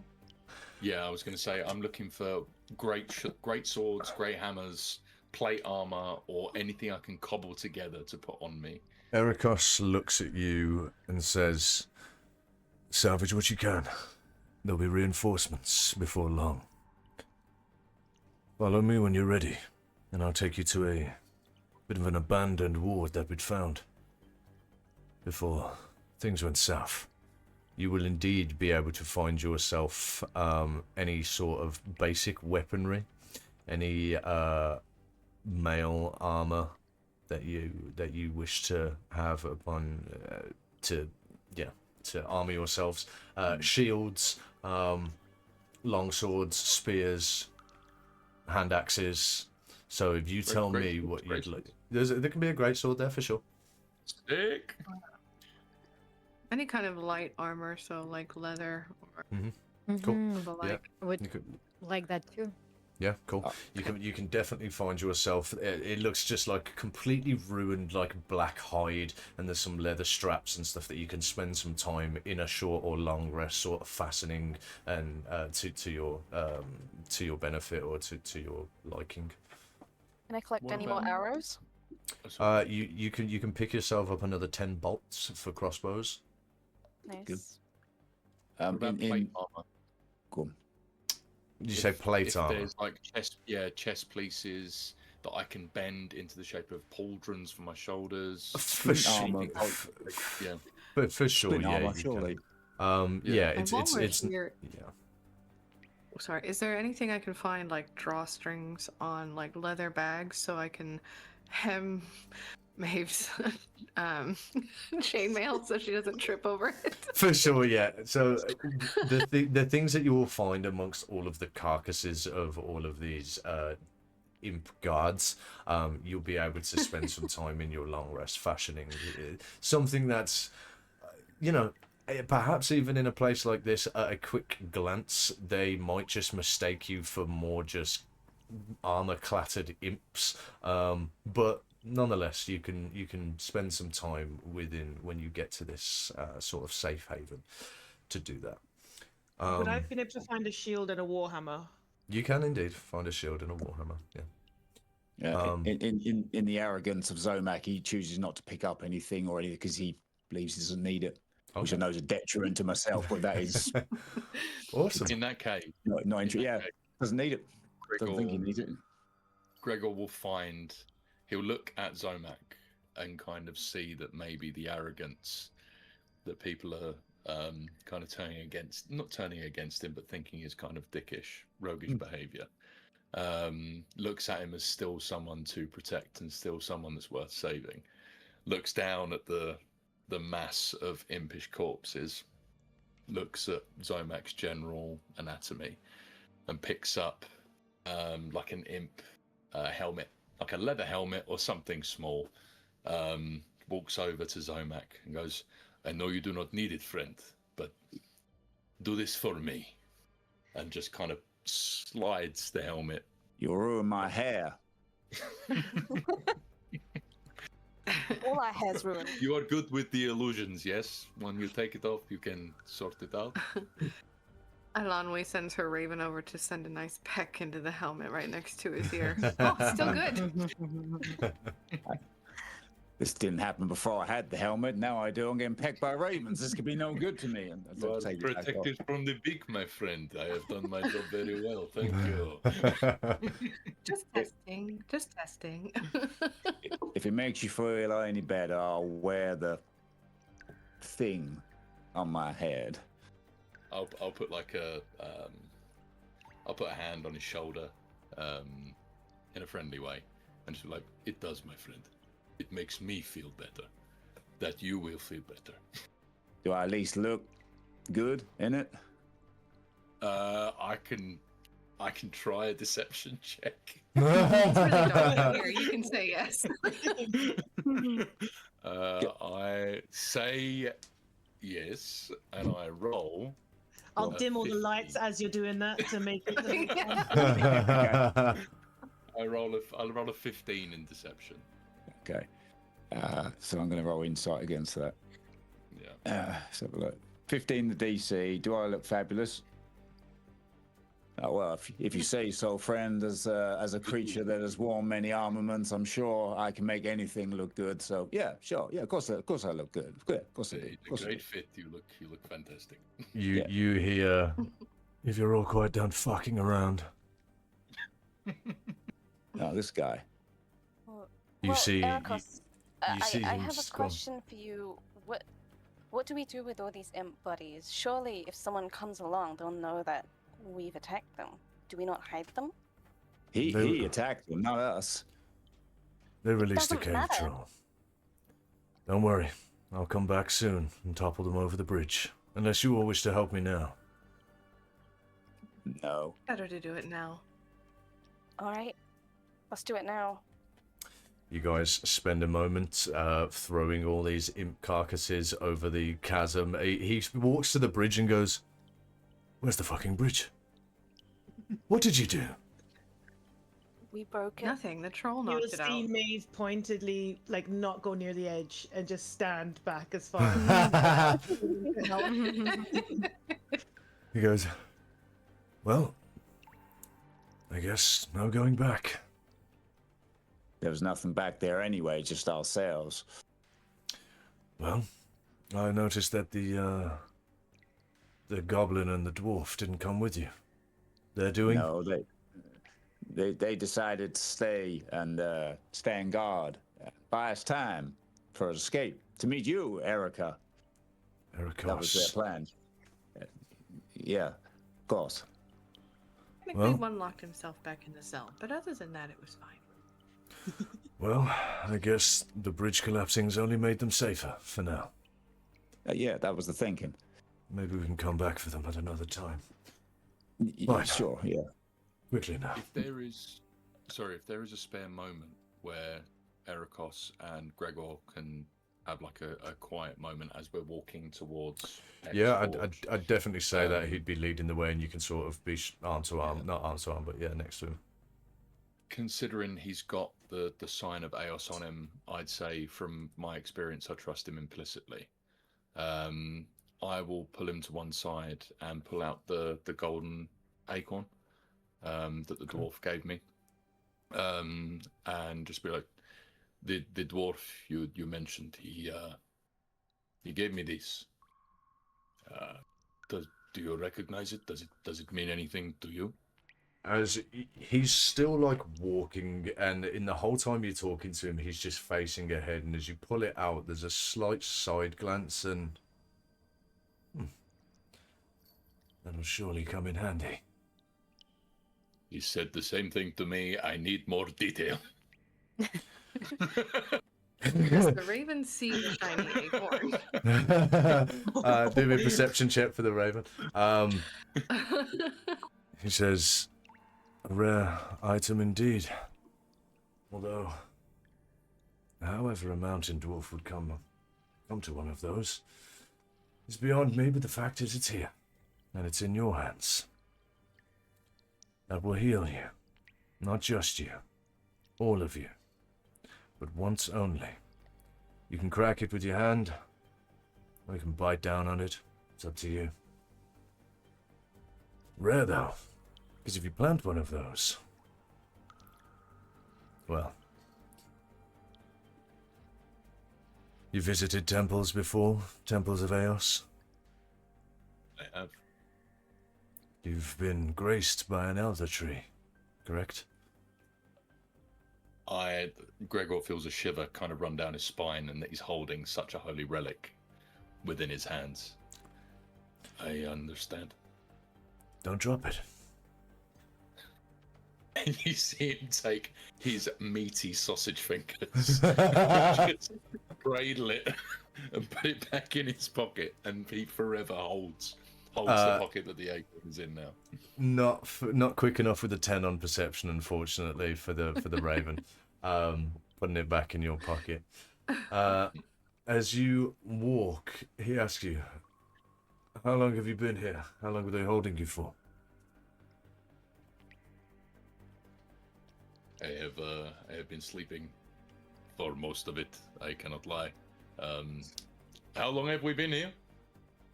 Days, I think. Felt like forever.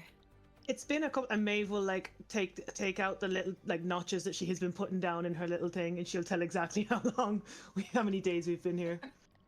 3 days, 12 hours. Maeve, you're gonna look at that. You're gonna see 4 weeks on those notches. Oh, wow.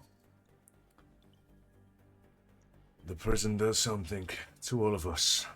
I couldn't tell you if I've been here for 3 days or 3 years at this point. It plays with your mind. Keep aware of that. The fire speaks to you all. Bless you, by the way.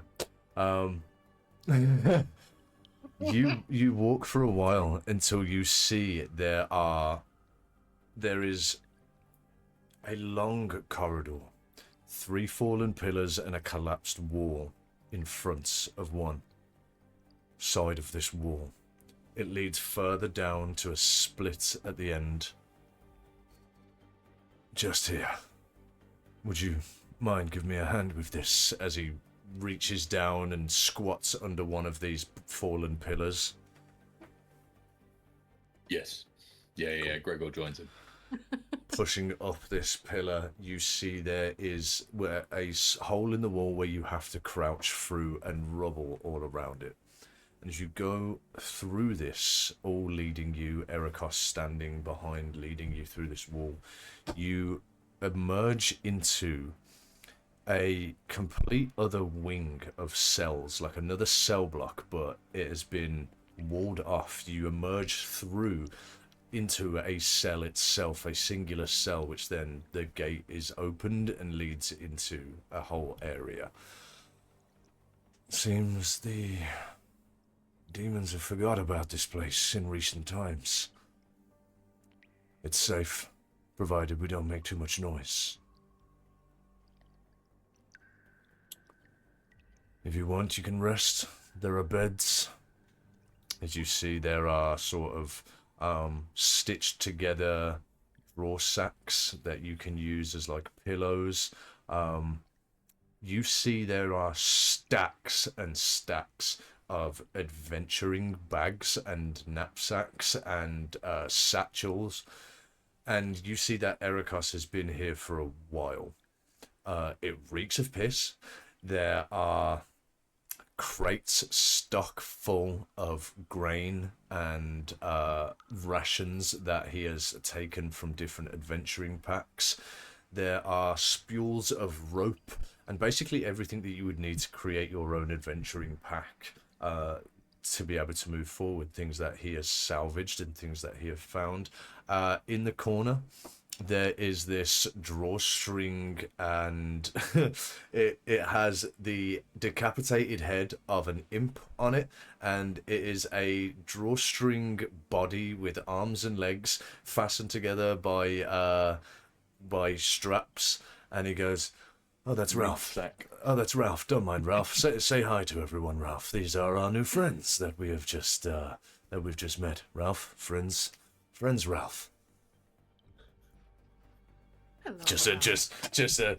a inanimate body, just in the Wilson number. for real, yeah. As he sits in the London corner, just walks, shakes his hand.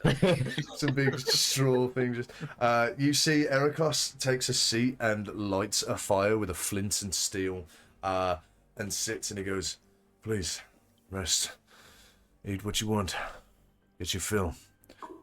It's gonna be a long journey from here. What are your names?" And as he goes round and asks you your names, you will all level up to level 6.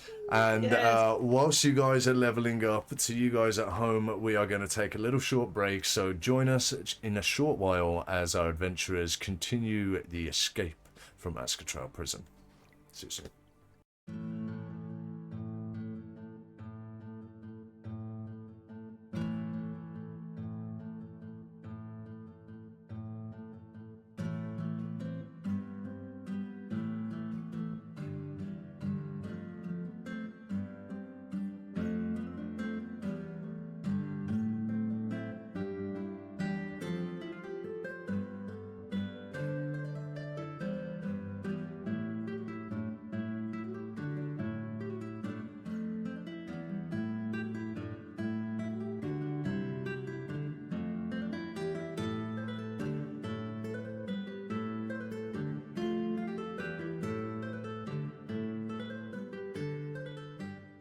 And welcome back to the Escape from Az'ketral prison. Me and these awesome people are going to get through this short campaign, hopefully going to get to the end of it, but we'll see what sort of challenges they come up against as we move forward. Before they fought a huge corrupted troll on a bridge and then destroyed that bridge. Thanks guys for destroying my property. That's really cool of you.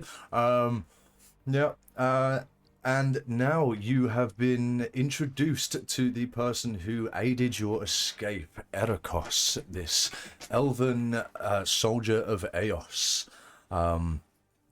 He has taken you, after dispersing with the corpses of these imps to try and avoid further detection, he's taken you to a part within this prison before actually accessing the main body of this prison. To a somewhat ruined cell block where he has covered up a hole in the wall and created a little bit of a hovel for himself within there. You all take the benefits of a long rest. You all level up to level 6. If there's anything specific that you guys need to let me know that you've taken, please do so now. Or leave it for a surprise. That's fine as well. You all have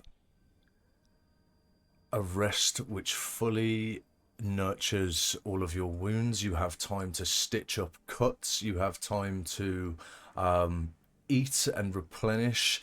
Hunger has been one of the biggest parts of this stay here, becoming exhausted. So resting and feeling somewhat safe and disclosed from the outside. What is it that anyone would like to do before moving on, if anything? Eve would like to, after having checked the time when she was asked how long we've been here, she would be looking down at her tome that she had kept from earlier on. She would look down at the tome and in her mind, thinking she had been here 3 days, look at those 14 marks, or those 4 weeks worth of marks, and try and figure out what's going on. And then she will open the tome to start writing down the information about everyone else in here, but at the same time try and see what is in the tome. Like start reading the tome and then start jotting down information about all of her companions that she has gathered so far. You would have seen the tome that you picked up, again, right at the beginning, was a ledger describing the different people who would have sort of followed your group way back when you was a scholar of knowledge. Reading further into it, you do, however, come across things that either you have put in there or others have scribed within this. Anything from cities that have been ransacked from demonkind, the events which unfolded, certain chapters or certain extracts from it outline skirmishes between soldiers of Eos, towns which were ransacked by demonkind, and you would definitely read more into sort of historical events, but you can't make out whether they are fictionated and people have just sort of exaggerated the tales that have been within these books, whether they have either experienced it or not. But nonetheless, you come to a part which speaks about demon lords, heinous creatures which control and influence the movements of the darkness in whole. It would be, without having names in there, it would more be a verse of opinion that these things are amongst the top hierarchy of demonkind. Killing one is a feat within itself. Eos and the forces of Eos used to try as hard as they could to subdue, destroy if possible. But as some were so deeply linked to the darkness, you keep seeing this phrase or this name come up, which is Ordon, over and over, Ordon. Some were so deeply linked to this entity, this deep dark, that dispelling their life force would cause more destruction to the local surroundings than keeping it alive. Whether these are the same demon lords which Erikos has mentioned that you might find below, or whether these are far more ancient creatures the tome does not disclose. But you also find entries of your own within there, however they may look. Weeks worth of entries, some of which written in blood. I don't remember putting these in here. Do me a history check.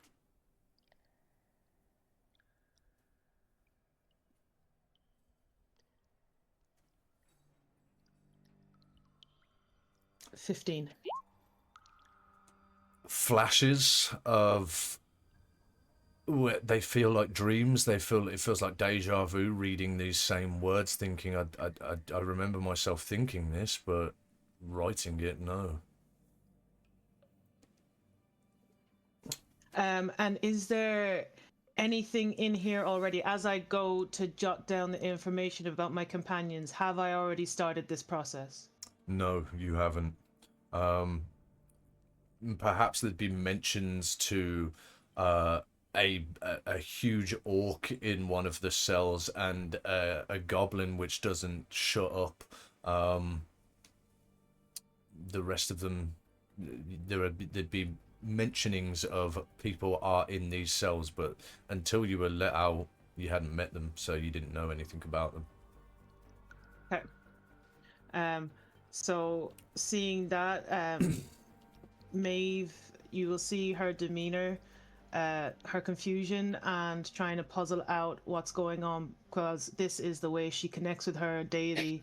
She keeps the story, she keeps things alive, and having this confusion, you will see her not really know what is happening, and she will start to jot down with the ink that she had found in the adventuring packs. She will start to jot down the information she has so far about these people, and she will do her best to listen into any conversations that are going on, and just kind of nearly sit back by herself for a second to try and figure out what is happening here. Sure. Ilanwe. The food and rations that you have found do not satisfy you. Can you do me a Constitution saving throw?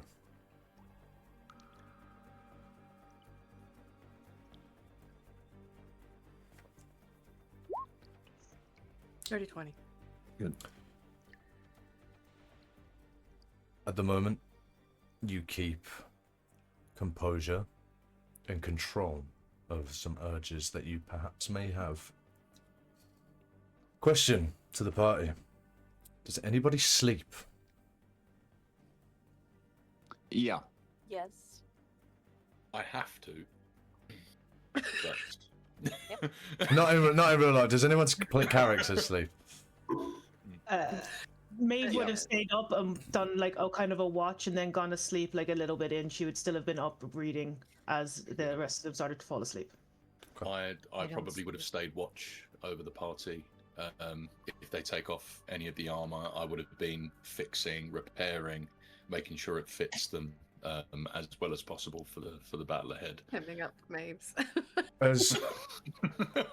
As the room is quiet, there are definitely, you can hear scumbles and echoes of distant demonic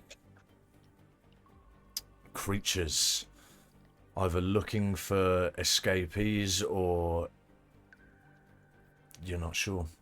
Moans, screams every now and then.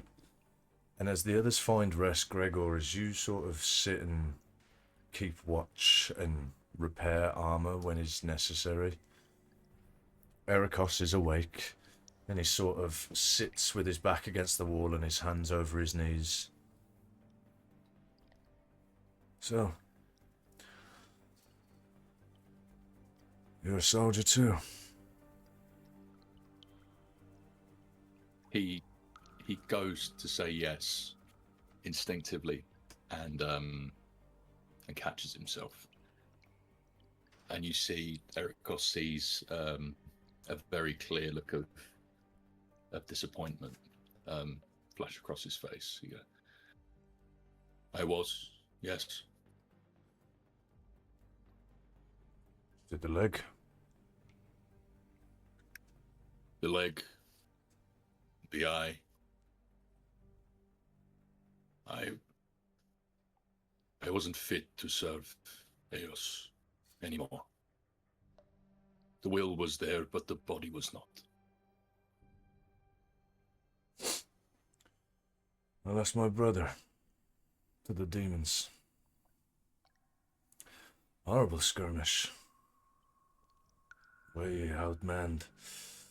It was a slaughter, honestly. It is natural for those without civilization, without hope, without honor to be savages. I will pray for your brother. I believe he is within gold halls at the moment. But honor's a funny thing. I truly believe that they think they are doing it for an honorable cause. But savages, you are right. You know, I've seen generals of our ranks swiped out in an instant. I've seen recruits deliver fatal blows to behemoths. Who says that you're not fit to follow Eos anymore? Eos is in your heart, brother. Always. He listens to that, and as he hears those words, he stops, tightening up the rope on Maeve's armor, and his head drops, and he lets out no emotion, but within Gregor himself, he's trying to stifle back tears. These are the first words of encouragement that his old bones have heard in years. It's always been not good enough, too old, too infirm. In the depths of this prison, of this hell, this is the first time in years that he's felt even a glimmer of worthiness. And he looks up and he just gives him a silent, solemn nod of thanks, of recognition, and carries on with the armor. I've been tracking these for a while. And until however long ago it was, we were doing well. My division was tasked to infiltrate this place and return back with information about demon lords. And on the way back out of here, we were subdued. All but me. I've questioned many times whether it's some divine plan or whether it's just dumb fucking luck. When I heard them drag you in, and I heard that big general tell them to retrieve the orc. The way I see it, could have been either one of you. Do you call that luck? Would you call that divine intervention? He scoffs slightly, in spite of himself, just a small chuckle. You know, if you had asked Gregor 20 years ago, he would have told you Everything, every path leads to Eos. It is all in Eos's plan. But now, here, kind of looks around. I think is a bit of both. Some fucking cruel life. But But still, you wouldn't have it any other way. no, we wouldn't. He sort of stares into the fire. Get some sleep. I'll watch over us. I will. In the final moments of Gregor closing his eyes, I may be following a wild goose here, but all he can think about is the troll and the fact that as it came barreling towards him, it had one eye out of its head and its legs weren't as strong to keep up its body. And all he can think of are the similarities between him sitting there tightening the armor up, about to close his eyes, about to become unconscious, and the hair's breadth it would take to become something like that. And with that, he falls asleep.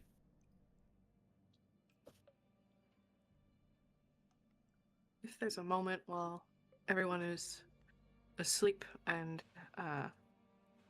Eric is not watching, I'll send a raven off to kind of search an immediate area for small, like rats or any kind of things like that for myself. Sure. It would most certainly be able to track little mice or rats that you'd be able to have for yourself for sure. Going to get them might be a bit of a difficult task, but by all means, do me a survival check. Also, Bill, you can take yourself heroic inspiration. Oh, thank you, man. Appreciate it. 22.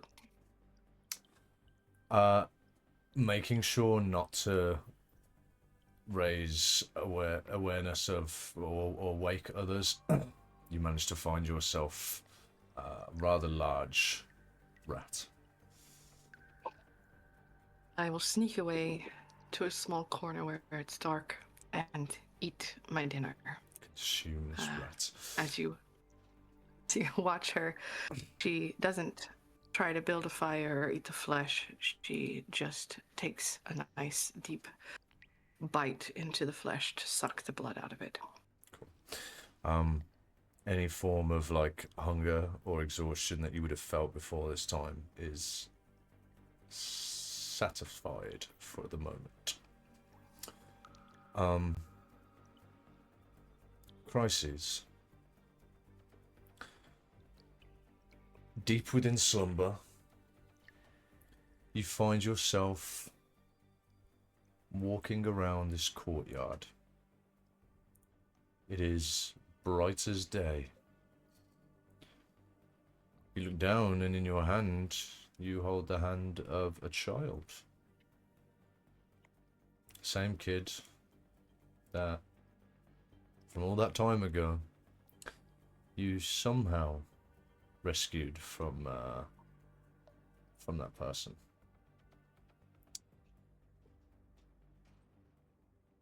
They don't seem to care where you're leading them. They are following you because they look at you like you are hope itself. They have seen how others in this place treat you, and perhaps feel a bit of pity for you. They say that they want to show you something, and let go of your hand and run towards this small stream, this patch of grass just outside of where this temple is. And as the bank descends down, she goes out of sight for a second. What do you want to do? I follow. I run towards them. You follow. As you turn around this bush, the first thing you see is her standing there, very ever so still, with her arms by her side. And then you see 2 feet. As you move around this bush, you see there is the body of a man, human man, with a dagger stuck in his neck. She looks at you and says, "I did what you asked." When did I ask you to do that? She looks really confused and somewhat upset. This morning you said, "Let him lead me to the stream, and when he tries to touch me, that's when I should stick him with it, Did he try to touch you? like you said he would." Did anyone see you? No, I made sure of it. Pisces kind of just thinks to herself a bit, kind of looks at the dagger in the neck, looks back at the child, and then she basically starts dragging the body towards the stream. And I turn to the child and say, "Help me put him in the river." Okay. Okay. She aids you. You And plop this body, this lifeless body, into the river and remove the dagger, and as it does, the last sort of trickle of congealed blood starts to spread within this clear stream as it starts to wash this body slowly downstream. I just pull the dagger and I say, "You won't have to do this again. You leave this dagger with me next time, okay? You call for me next time." She looks very confused. Okay. She runs off as you stand there on this riverbank with this dagger in your hand. You feel a sort of soft whisper and you turn around instinctively to see if someone's there, and no one is. You look down in this stream to see a reflection, and you are greeted. Just before you wake up, you are greeted by this black tar version of yourself. This dripping, oozing, almost black paint version of yourself before you are thrust from your sleep and awoken. Oh God. Does anyone notice that I'm visibly shaken when I wake up? If anyone would like Would to I do me a see- perception check, be my guest. I'd say I'm probably asleep at this point. 18. I'd say so, yeah. She looks shaken.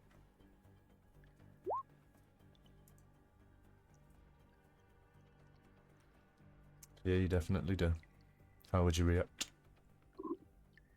Well, Still hidden in the shadows, finishing my dinner, so I'm not going to give away that I've seen her awake. Okay. This would be like fully after like the long rest sort of thing, so straight in the morning, or if there is morning. But yeah. I just wipe the sweat from my brow, and just kind of look around to see if anyone has noticed me. Do I notice that anyone's noticed? Perception inception, lovely. Do we notice you that you've noticed us? I think Erikos would speak over to you, and it's this place. Love's playing on the mind. Don't read into it. I won't. I won't. I had nightmares all the time when I was back in the temple, so it's no big deal. You were a sister of Eos. Well, like junior. See. Life seemed more appealing to you than servitude. I don't blame you. Well, it wasn't exactly appealing, but, you know, it was safe. Yeah. Sometimes it's hard to figure out whether the light is the right path. Darkness surely isn't, but blind faith gets you to a one-way trip. Apparently to a prison. Right. It won't be long before many reinforcements are cluttering these halls. I would be very surprised if they hadn't already started work to repair the bridge. Luckily for all of you, they probably assume that you're all still up there. I would suggest, if you're going down to get your gear, you do it quickly. There is a demon lord waiting down there for you. Spare no expense on felling it. I will stay, and I will cover any tracks. Any demons or any imps that come this way, I will make sure that they are dealt with. Is there anything you need from me? Any more information that I can give you than I already have? It's time to ask now. How many demons are there? In the world, or? Oh no, down there. You said there was one demon in particular that we have to fell. Zorkarth keeps the company of forge workers, imps, those sort of things. Nothing too strenuous. But it's him himself that you need to be careful of. He has a very watchful eye. Probably not bad if you return it.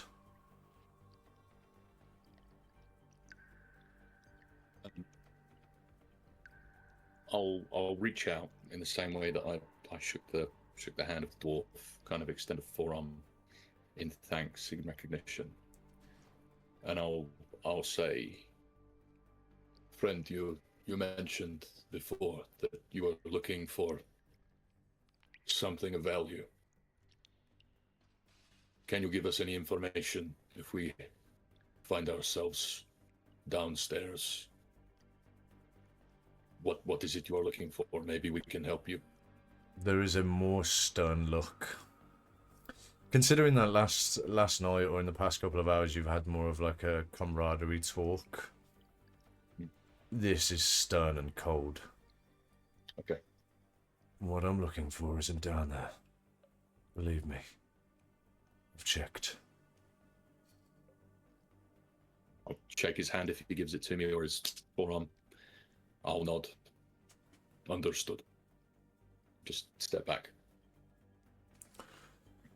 I guess these are going to be of more use to you than they will of me, and he hands you 3 minor healing potions. Bosh.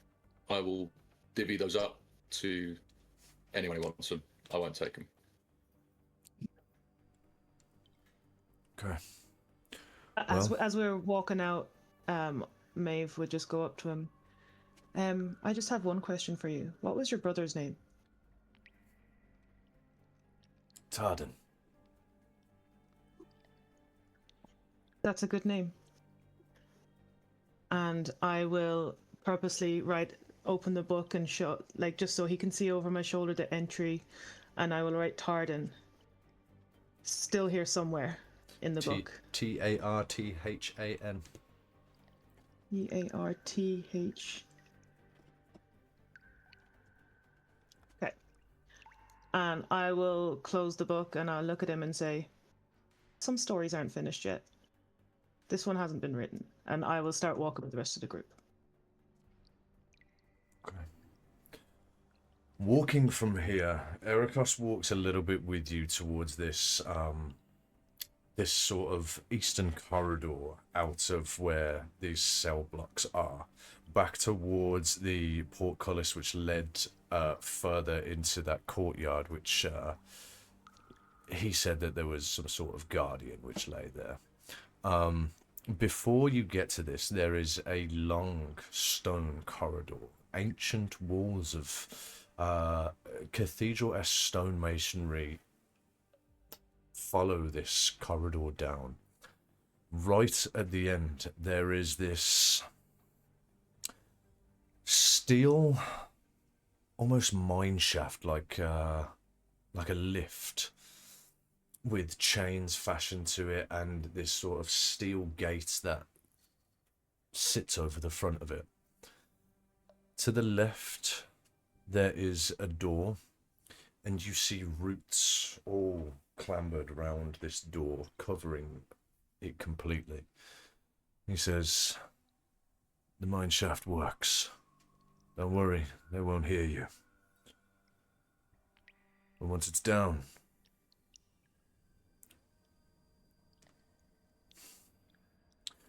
well, I won't be able to assist you from there, so it's up to you." As he sort of nods to all of you. "Eos be with you," as he walks off. Just before he's walking off, I want to take just a few paces back, more out of earshot of the rest of the group, and just stand next to Heracross for a second. Just lean in softly. You may have had them fall, but I see you. And then turn around and walk towards the mine shaft. He looks ahead, not looking at you, so like as if you were speaking behind him. And then continues to walk.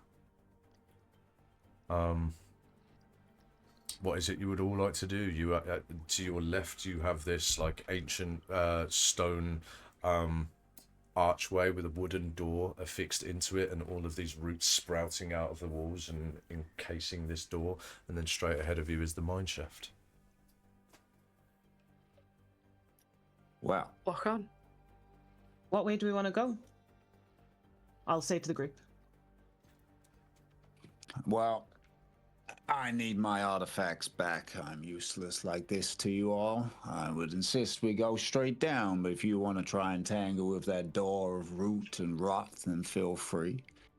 I say down, but apparently we are together now, so where you go, I will follow.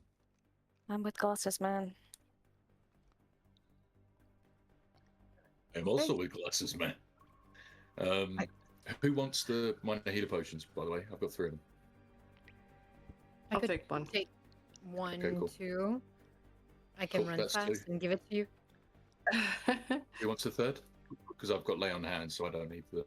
Keep I'm it okay. for yourself. I will not take that from him.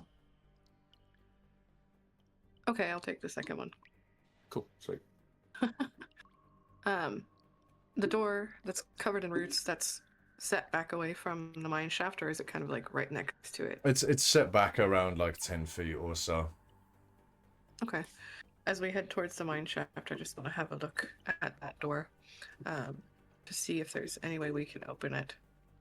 I mean, sure. You do me an investigation check. And I go up beside her because there's something I want to try, but I'll put guidance on her as she's looking because there's something Yeah. I want to try as well. Natural 20. For 25. Nice. The roots covering this door seem brittle. They seem dried. Easily sort of either chopped through or pried off, if you so wished. But with a natural 20, being a druid that you are, there is a link within them, some form of life that rides through these roots. For the first time in so long, you as someone who was once part of nature and now part of you feels disconnected from it. These roots, although entangled so they are, sort of resonate with perhaps your own entanglement and grasp on life. As they're sort of messing around looking at this door, can I roll an Arcana check on it to try and ascertain any magical schools present? Yeah, sure. And I see Maeve coming up next to me, and I just kind of look over and ask her what she makes of it. That'd be a 25 for Arcana. I don't really know much about roots, but I know the stone here is alive. I know that there's something else going on here after seeing your look. Arcane elements usually stick out to Zomac. You can often see when something has been magically tampered with, or whether something is naturally formed. Every inch of your body is telling you that the way that these roots are intertwined and fashioned with one another almost seems of arcane design, but it's not arcane. This is natural. This is life. These have something has forced this door to not be either noticed or to be guarded, but it's not magic. I would infer upon studying this door that this is not a traditional magic from the weave, but almost divine in its nature. It is natural and yet purposeful, random yet deliberate, as if something clings to it, sentient maybe, but not by hands of these creatures. If you are to proceed, I would say with caution. I just wonder if it's keeping us. No, sorry. I just wonder if it's to keep us in or out. Like Well, keeps. brave one who was not too long ago infested with demonic power, and your eyes went funny. If you wish to step through, then tread carefully is all I say. I will not stop you. You saying divine power, and obviously knowing from what Ericos said about what happens if I plant that seed, how it turns into one of the trees of Eos. DM, if I was to touch one of the roots, I know divine sense is more for fiends, etc., and the undead. Would I be able to sense if it emanates the same power as Eos would, or if it's been corrupted in some way? Do me a religion check. Oh no. Why did I say anything? Can I assist in that as I'm studying the door? For sure, yeah. Yeah, But I'm proficient in religion. I would also help. So your divine sense. I'll tell you now. Your divine sense will pick something up, depending on your religion check. 15 will tell you a little bit more. 20 will tell you a lot more, and 25 will tell you absolutely everything that you need to know right It's now. not hitting a 25 when I got the -1. Guidance. Right. What was that? D6, D4? 4. D4. D4. And with your help, am I rolling at advantage, Joe? Or Yep. Oh yeah. If Yeah. you're all let's studying. go. Oh, yeah, I'm helping you. You're not helping me, if that makes sense. Come on. There's a 15, so 14. Let's go for the. You say D4. Mm-hmm. A 4. 19. 19. So Good, we'll take it. Close to the We'll take 20. it. Not bad. Not bad. not bad at all. Really good.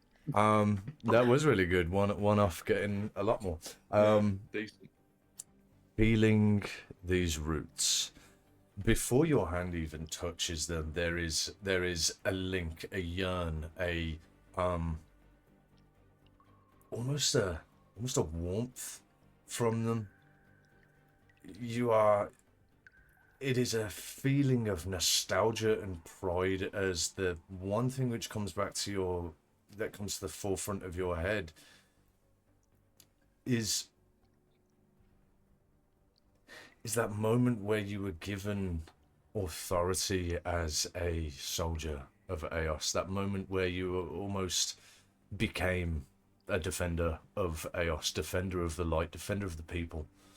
A vision quickly skips by your brain, stood in a row of 50 soldiers, all have passed their training, and it's the love that you once had. You've seen so much turmoil and you've seen so much anguish because of these vestments that you wear, because of that symbol of the sun with a sword through it. Like at a time you were a god amongst men. Do you know when you first became that person?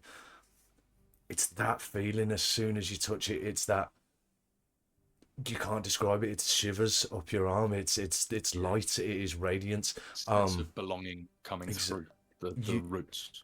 You then touch the root, and all of that feeling turns to sorrow as you feel this light that was once within these roots diminishing to the point where at any given point it could die forever, and it'd never see the world again. Something is holding on, holding close. Okay, I'll recognize that. Kind of holding the root, feeling the sorrow and the fact that I can feel the light of Eos being almost sapped away. Just slowly pull back. Turn to the group. Something is wrong. Something is very, very wrong. And I try to summon the light of Eos within me from my divine oath. Nothing's coming through, with an attempt to almost siphon my own light back into the root, but nothing's working. I can clearly tell that this is the light of Eos is either waning or has been already corrupted beyond repair. Just kind of step back, and I look back at the mine, almost unwilling to. I don't want to ruin those roots if those are the last remnants of a tree of Eos, which I suspect they are. I don't want to pull those apart. I would rather go to the mines and leave those intact, because if I am able to repair, then all be well. I will Do you say. voice that to the group? Oh, sorry, no, please. Yeah. I say most of that to the group, saying I believe that these are the roots of a tree of Eos. I believe that whatever power they once had is being sapped away from it, or at least corrupted. While the roots run deep, as we've seen from ourselves, I, as a soldier of Eos, am unwilling to harm these roots. I won't begrudge you if you do, but I myself, in my oath, cannot harm this. You go ahead first. You can go ahead first. Alani is just going to kind of stand to the side and just voice that she won't do anything with the roots, and just hand him the minor potion of healing back if he wants to put it on the root. It's not even a bad shout. DM, can I ask you a question? You can. Since he has detected life, and would you consider these roots a construct, or not? Construct by definition are lifeless. Yeah, that's why I'm asking, because I want to try something funny again, as always. I mean, I can try it and it might not work, but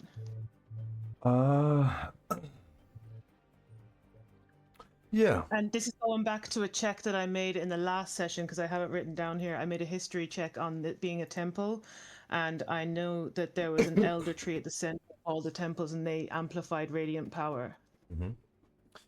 I'd say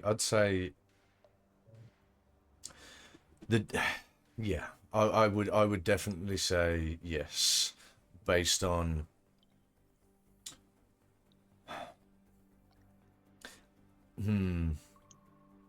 yeah, that's what I was saying. Yes, they are. It is Okay, considered a I'm construct. gonna. It's considered a construct. Yeah. Okay, so I'm not gonna try what I'm gonna try then. I'll just leave it Okay. because it won't affect constructs. Oh, okay. Well, do you want me to just tell you what I was gonna try, or Yeah, tell me what you wanted to do. Yeah, and we'll go from there. I'll see if that works So- instead. in this instance, what I wanted to do, having heard all of that from Gregor and from Alonways telling us, I would have sat there, I would have crossed my little legs and sat in front of the root and put my hands on it, and you would have seen light come out as I tried to channel divinity to preserve life Oh my god! and add up to half its maximum hit points. Oh my goodness! Yes, that's amazing. Yeah, of course, of course. Because This it is doesn't affect constructs. That's why I was clarifying. yeah. No, no. This is beautiful. It's an amalgamation of divinity and a life force, and that's what I thought we were sort of going for with the construct, not in the physical sense of like a building of items together. Yes, my God, yes. Crossing your legs and placing your palm upon the base of these roots. Wow.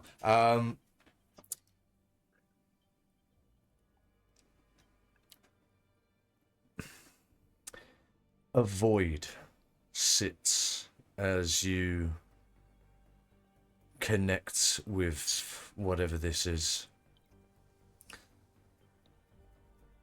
It's almost like a tunnel within your own mind, something that you're searching for. You can hear a song or a tone, and chasing that seems to be the most comforting thing to you right now. And as you chase that, just the smallest light in this void of darkness just vroom, vroom, vroom, starts to hum. And as you hold that root and you push forward, sensing the physical life force, a beat of divinity that talks to you, not only because you can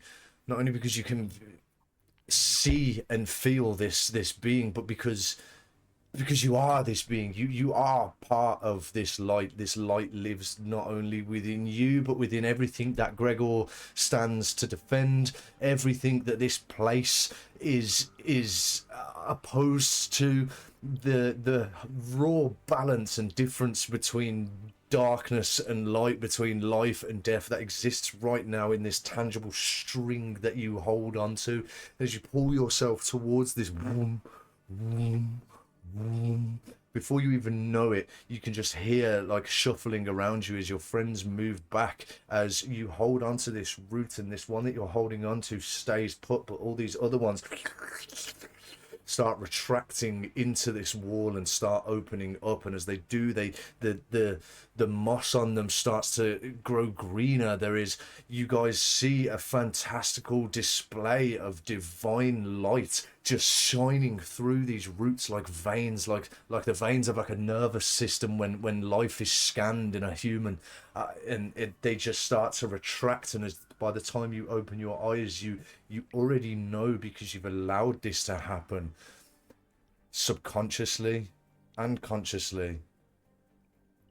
You've given hope to something that thought it was dying. And you open your eyes and this door just stands there. Very good. You can also take heroic inspiration from that. Well done. That was unreal. Amazing. That was really cool. Oh, guys, you guys are awesome. You stand in and this door is in front of you. You see it still has aspects on it of where like roots have grown onto the wood fixture, sort of like a blackened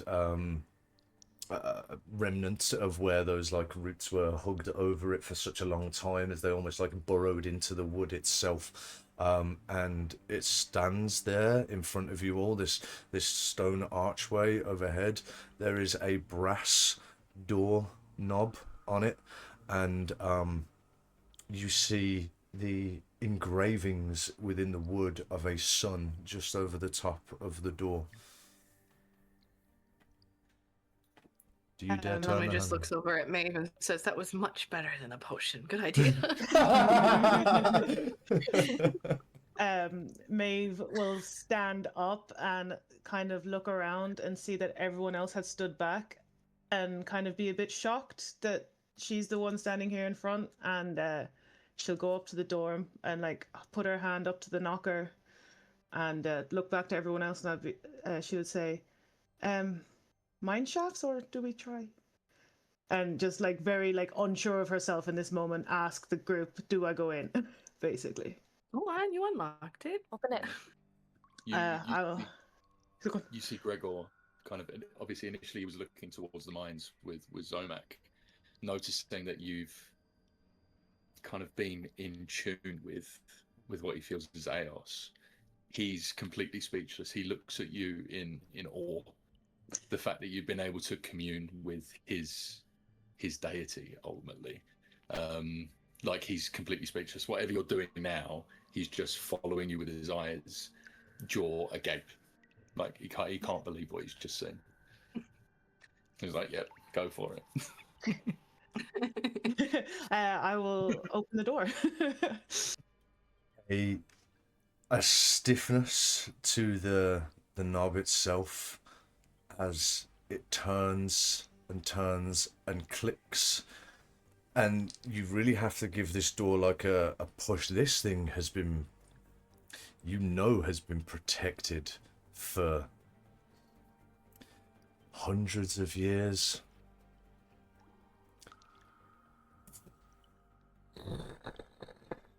Pushing this door open, unaware of what you might find on the other side of this, feeling such a form of divine energy and such a connection that it's exciting to open this door. And as it opens, you are greeted by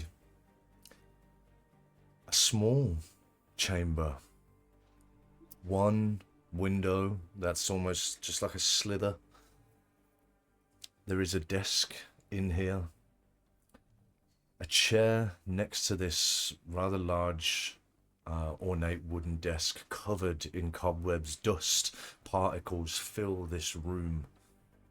The walls themselves have beautifully engraved and metalworked ancient engravings of Eos, far more rudimentary than the ones that you would see in temples these days, as obviously history has progressed, time has progressed, and people would have got more intricate and detailed with their jobs. So like the temples that you would see nowadays, even though they would still have the foundations and still some of the old things, these are almost just arbitrary real from the soul drawings of what priests and Templars would paint on these walls to keep us like runes or wards against evil, wards against the darkness, to avoid any sort of like demonic presence feeding into this room or whatever this room contains. And sitting on that chair next to this desk is the complete skeletal remains of a priest of Eos. He wears tattered robes which have been eaten by like either like moths or any sort of like gnats, as there are frayed markings on it. Still, there is a gold shimmer around the collar that leads down almost like two scarves over his chest, as he sort of just sits there, jaw cracked, this skeleton, cobwebs all over his eye, all through his eye and around his skull. roots still pierce through the walls in this place. And on the desk in front of him, there is a complete dried inkwell and a completely withered and ruined quill. And his hand has this silver signet ring on, is lying on a closed tome, leather bound. There are some different sort of arrangement of parchments in there, so it doesn't look like a complete like a printed book. It looks like these things have been just like slotted into with like bits of not like glue, but like waxed in, so like these pages in there are all sort of staggered on top of one another and uneven, as his hand is just on top of this. As Immediately, Maeve would walk into the room, and first off, she wouldn't even really look at the ring or the gold vestments, even though she will look at them later. She would go straight toward the tome and respectfully kind of move the hand off it and open it to see what's inside. Mm-hmm.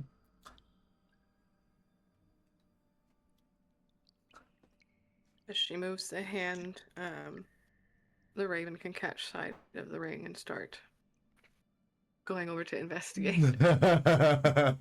Is it trying to Shiny. is it trying to pry the ring off?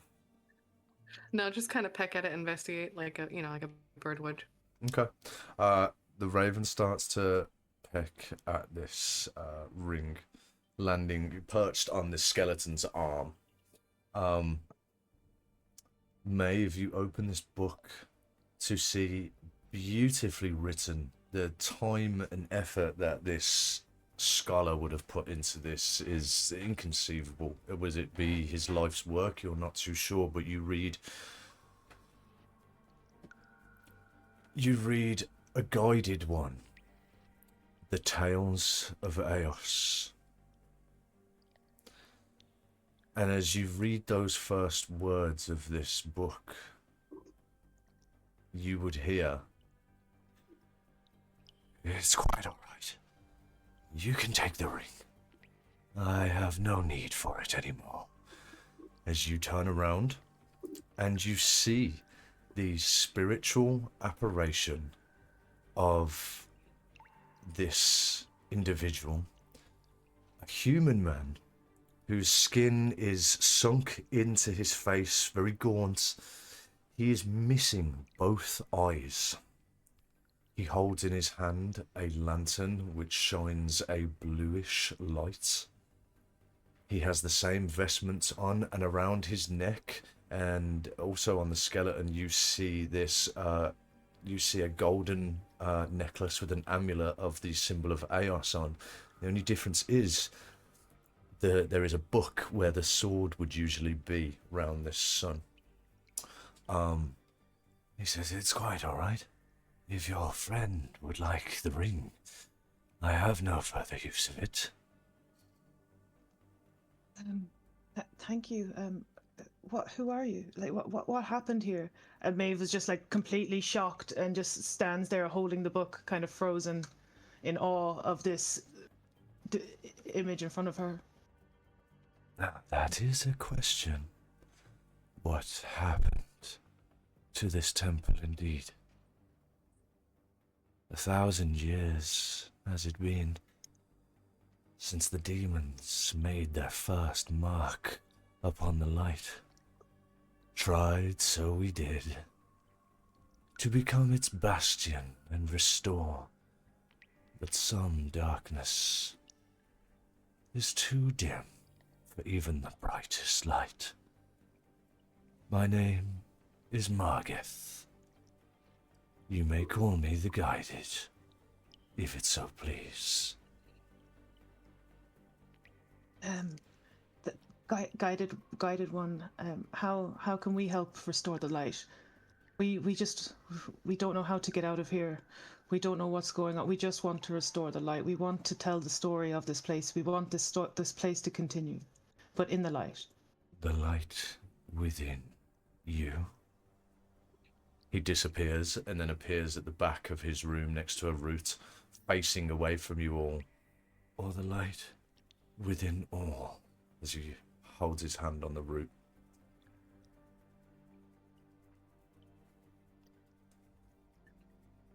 Or the light within all.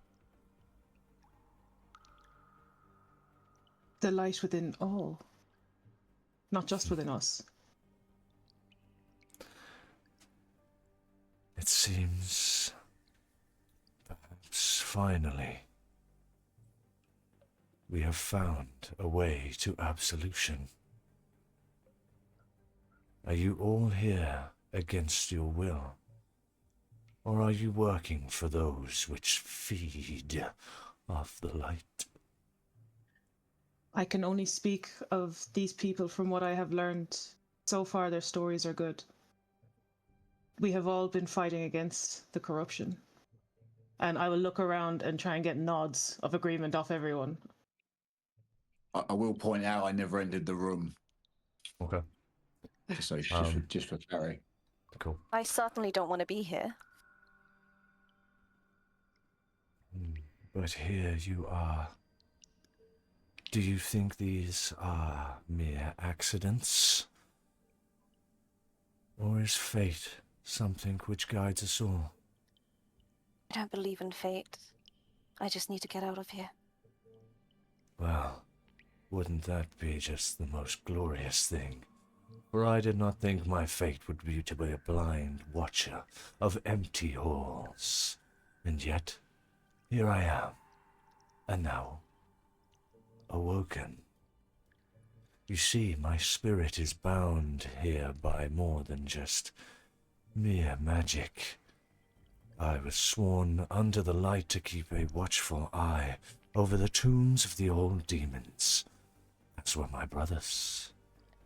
Now I wander these halls of what once was. I watched every second of the ruin and torment which befell this place. I fear being the witness has infected my mind, and now has begun to cloud my judgment. But what to do about you? A band of desperate souls trying to escape the jaws of darkness. The law states I must aid you, but the law of light hasn't ruled these halls for thousands of years.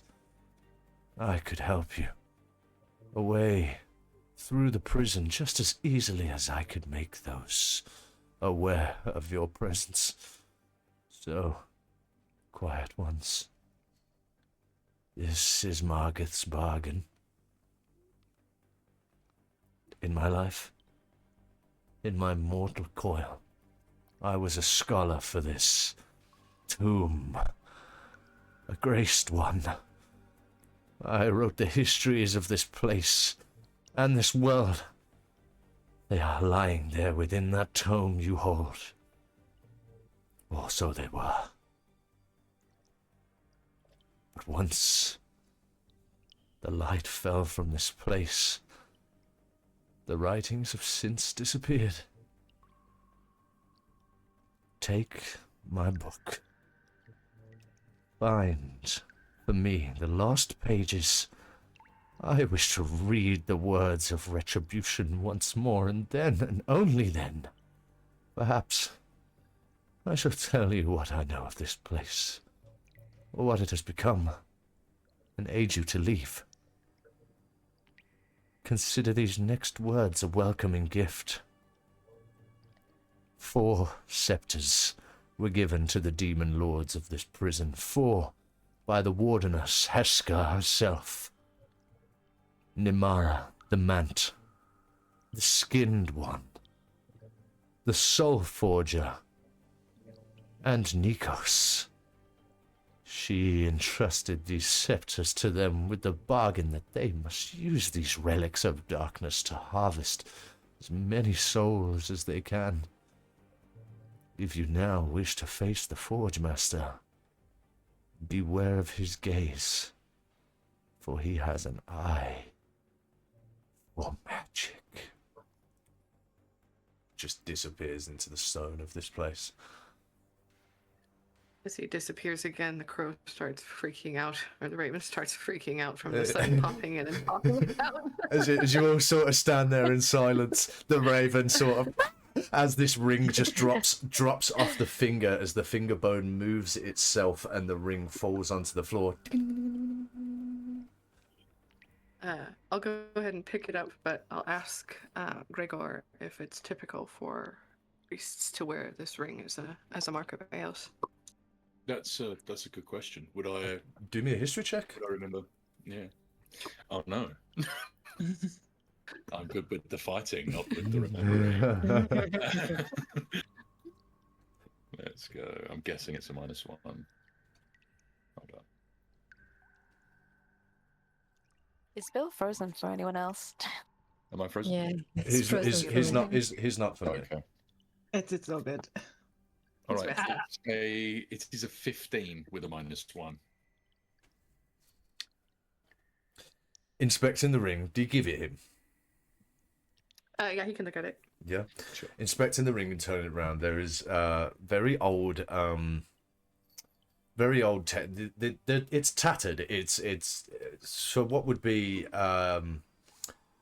gold back then was very rare to come by, and especially like to be putting out, it would be used a lot more for the masses rather than the individual. So what you look at is like a silvered ring which has sort of aged with time. The corrosiveness on the finger as the flesh has all dropped off, and what's left is just sort of the bone to infect it. You see there is engravings on the inside of the ring. One ring to no magic. You see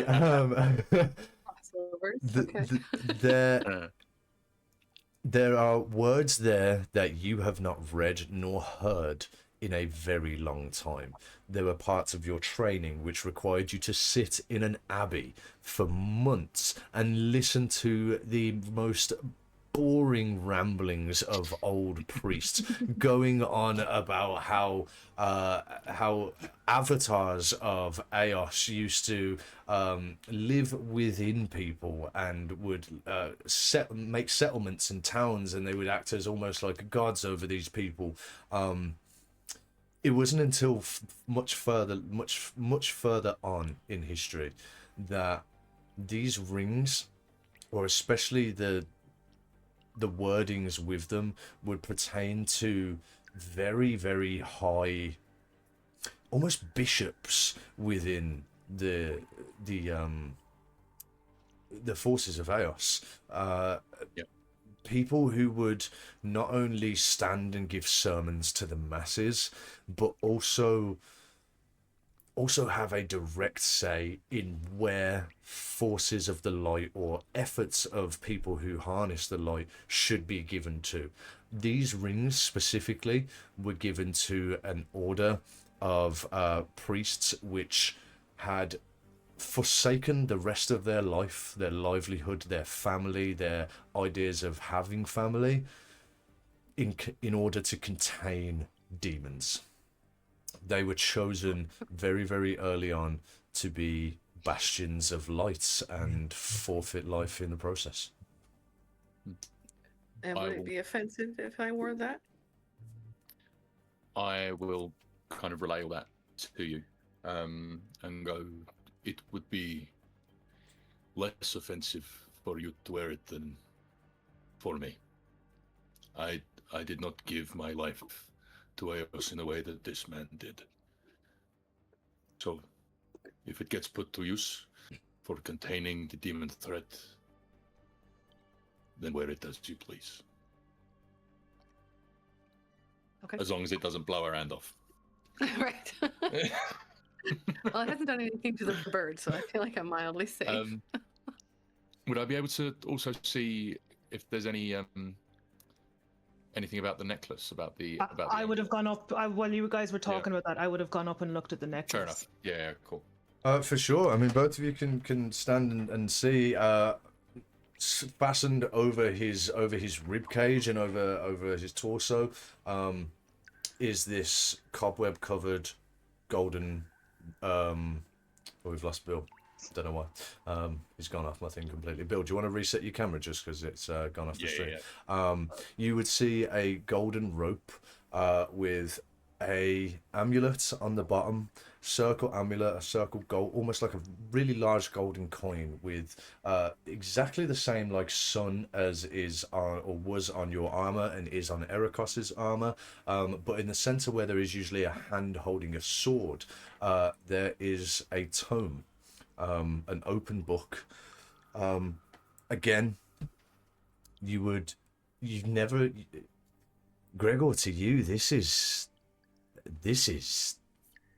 ancient, man. This is some, you know that the banners, the floors within the temples that you walk on, the statues that you have seen and prayed to, the war banners that were cast and taken into battlefield, they all share the same symbol of Eos.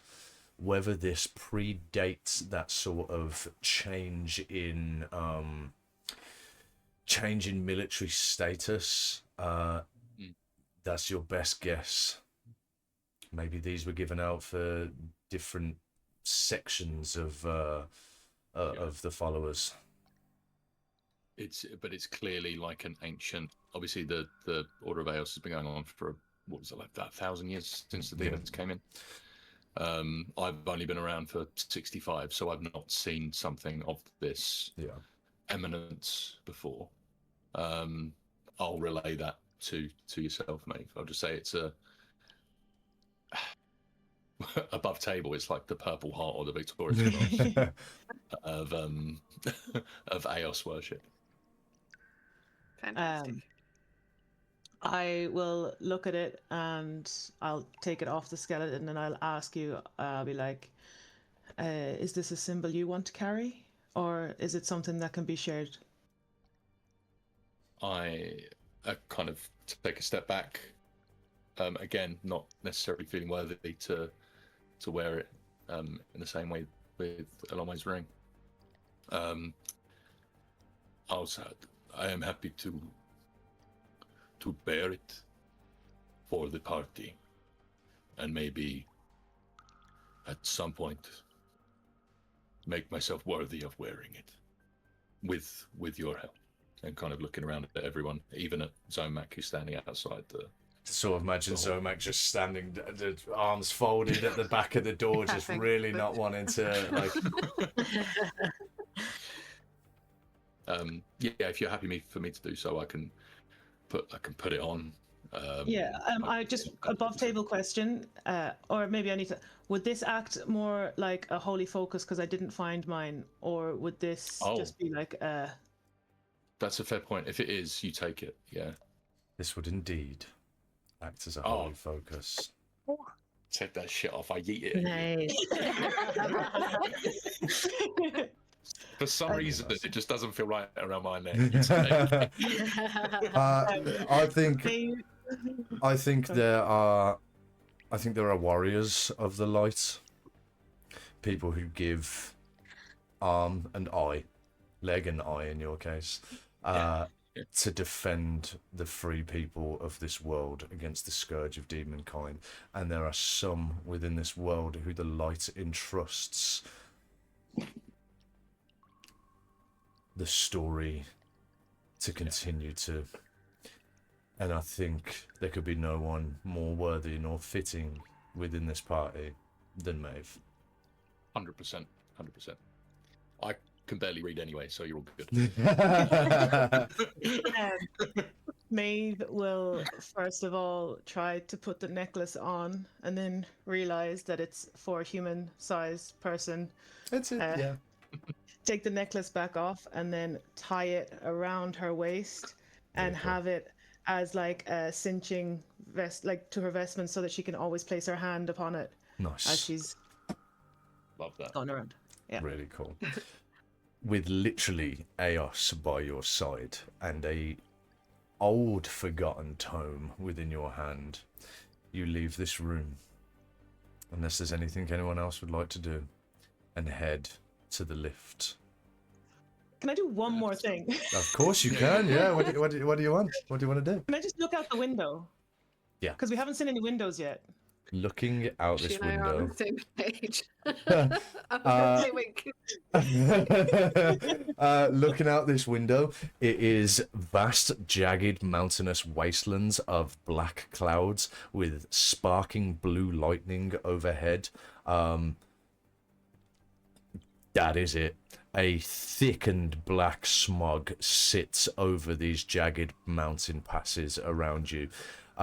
Looking down through this window, again, it's only a slit, probably like you couldn't even like put your hand to cover it all. Looking down, you would know for a fact that you are situated way up on top of a mountain. This place, this what was a temple is now a prison, is possibly thousands of feet above ground level. just a couple of questions before we head out too. For There sure. was the 4 names for the demons. It was Nimrod, Skinned One, Nikos, and what was the 4th? So you had Nimara the Mant, the Skinned One, the Soul Forger, and Nikos. If you'd like to roll me an intelligence check, you may do. Mm-hmm.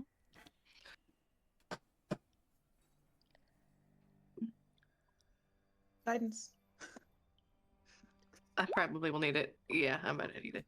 Is that a D4?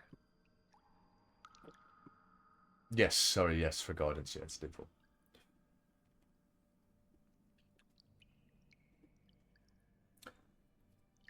It's not gonna be much. It's a 9 total. 9 total.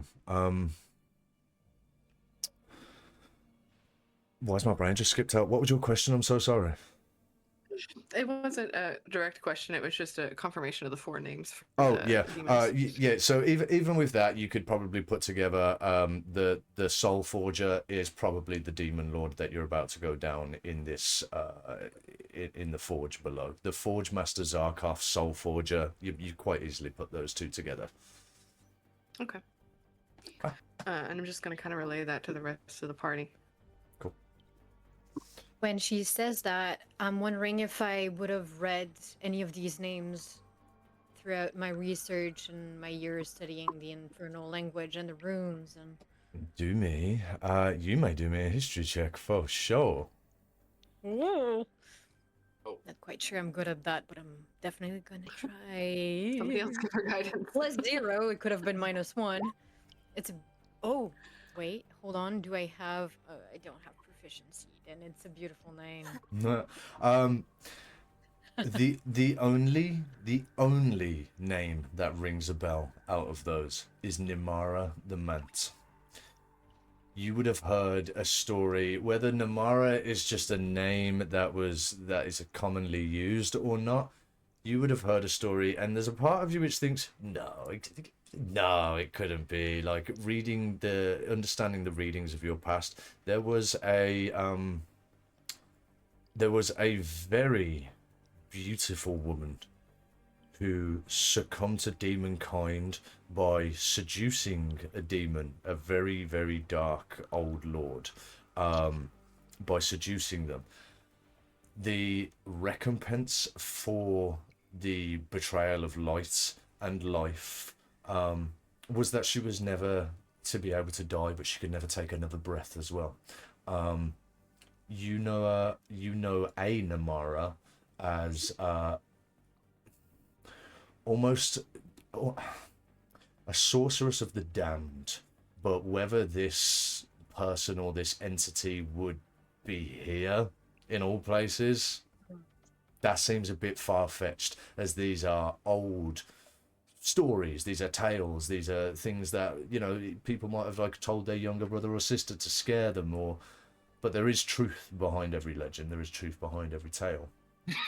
But that's what you get with a 9, I'm afraid. Right. Okay. Zomak, standing outside. Perhaps part of this seems trivial to him. Perhaps parts of this seems useless. You want to get out of here. You want to get your magic. You want to be able to do what you want to do. You want to get out of here. Clicking your fingers, trying to make that fire appear. This close to the forges where Erikos told you you would be able to deactivate the anti-magic field. You alight your hand with ease, my friend. There is something about being this close which has restored both yours and everyone who would use it first level spells. Oh, you might live to regret that. Mike, baby! As we're kind of leaving the room, I'm just going to turn to Maeve and ask her if she was able to count the pages that are missing, or if she got an answer for that. I will look at you and I'd be like, yeah, of course I did. And I will scroll. It seems to be there seems to be 4 pages missing of this book, but they are the first 4 pages of the book. After that, it's untangible, as it makes no sense. Like, you can read it and read on, but the mystery of that missing link, the introduction of this book, it's the most prominent and important part. Yeah. There's Zomak, 4. any reaction from you, Zomak? Just kind of wanting to keep this to himself. Turns to the others, noticing. Did you find what you were looking for? Don't know if it was what we were looking for, but we found something. Yes, I'm sure you did. Well, onward, I say. Springing my step stronger, I feel. We are dilly-dallying around in dusty corridors and small rooms. Why don't we proceed down and see what we can find? What say you? Yes, let us not dally-dilly anymore. Let's go. I'll follow out of the room, and I'll, like, as we're kind of walking, if Zomak's not going first, because I don't think he would be, I would kind of walk up beside him and be like, yep, I think you're right, let's keep going. And as I am, just maybe unbeknownst to him, I'll kind of put my hand on his shoulder and just cast guidance, just as a little kind of, Nice. I see there's something there. Awesome. Cool. He's got guns and a helmet. He's getting... He's fucking stacked, mate. He's protected. And his first level spells. And there's It only no lasts a effects, minute. it's like- Yeah. I just. Sentiment lasts forever. Getting into this lift, a little bit more inspired, a little bit closer to perhaps the light itself, ironically descending now into darkness. The lift door closes, and there is a turning lever system that needs to be operated to turn it. Whoever would like to do so can give me a strength check to do that. It seems like a job for our good, strong friend Gregor. You're handy with the pulling of things. It's a chance for you to shine. I should leave it to go. Shorty minus Just, 1. Strength, athletics, what's best? Yeah, you can do an athletics for me, that's fine. That'd be one and the same for you anyway, to be fair. Yeah, boy, 21. 21 with ease. Turning this, there is a creak. For a second, you can all hear like echoing gears turning from above and chains rattling as this whole lift starts to descend into complete pitch black. Those with dark vision would just be able to see the outline, but the outlines of their companions around them. But darkness it is, until descending for around a minute and a half, deep under the cavernous depths of Az'ketral prison, you are greeted by blue and orange light, and as the cage extends over the stone to show your vision this deep cavern in front of you, woof, you are smacked by heat. Almost a breathtaking energy of heat hits you in the face, and this whole under cavern, it is a huge, widespread cavernous landscape where you can see stalactites and cave ceiling for around a mile. There are waterfalls of lava descending from the cavernous walls around you, almost like small mountains blocking their path. You see way ahead of you, probably around 2,000 feet in the distance, there is an unmistakable amalgamation of demonic steel and stone which has been clattered together to create this forge, this huge steaming, towering just ensemble of huge pipes spewing out soot and smoke, huge grids and grates of iron which are being exploded with blue sulfire and orange flame, all of which are surrounded by sort of rivers of lava which feed into it. There are huge like pressurized sort of I don't know what the word for it, but pressurized sort of Geysers. Geyser? yeah, like a geyser. There you go. Yeah, thank you. Geyser, geyser. Huge pressurized ones operating with huge chains which are fastening this whole thing straight to the ceiling. You see there is a massive downpour of lava coming directly ahead of this into the main funnel of this forge. Soot and smoke completely disrupts your view, your field of view. Making the fumes that you're inhaling almost feel toxic to a point, giving you the sense that being down here for a prolonged amount of time probably isn't the best thing for your constitution. You see, not too far from you, there is a stony sort of cliff's edge and two iron wires that feed down to those lower platforms. On the head of these iron wires, there are these sort of like mine carts which are attached to these, two of which you can see from here the very small silhouette and bodies of loads of imps that are working for this forge. You can see conveyor belts that are moving with various items and stuff on them, and as they move towards this forge, huge flames erupt from it. What would you all like to do at this point? Elanwe's just gonna look around and see the faces of her party that are kind of like grimacing with the heat and the smell, and hope that they don't notice that she's not breathing. Nice. Would you like to do a check for that? I think it'd Yeah. be easier. I think it'd be easier. Yeah. Pretend to cough. Yeah, she's like, Okay, cool. If that's what you want to do to conceal it, that's cool. Cool. yeah. Okay, perfect. Really, really cool. These lifts that go down are operated by sort of pull and push levers. So I'm gonna need whoever's gonna be in this in these mine carts.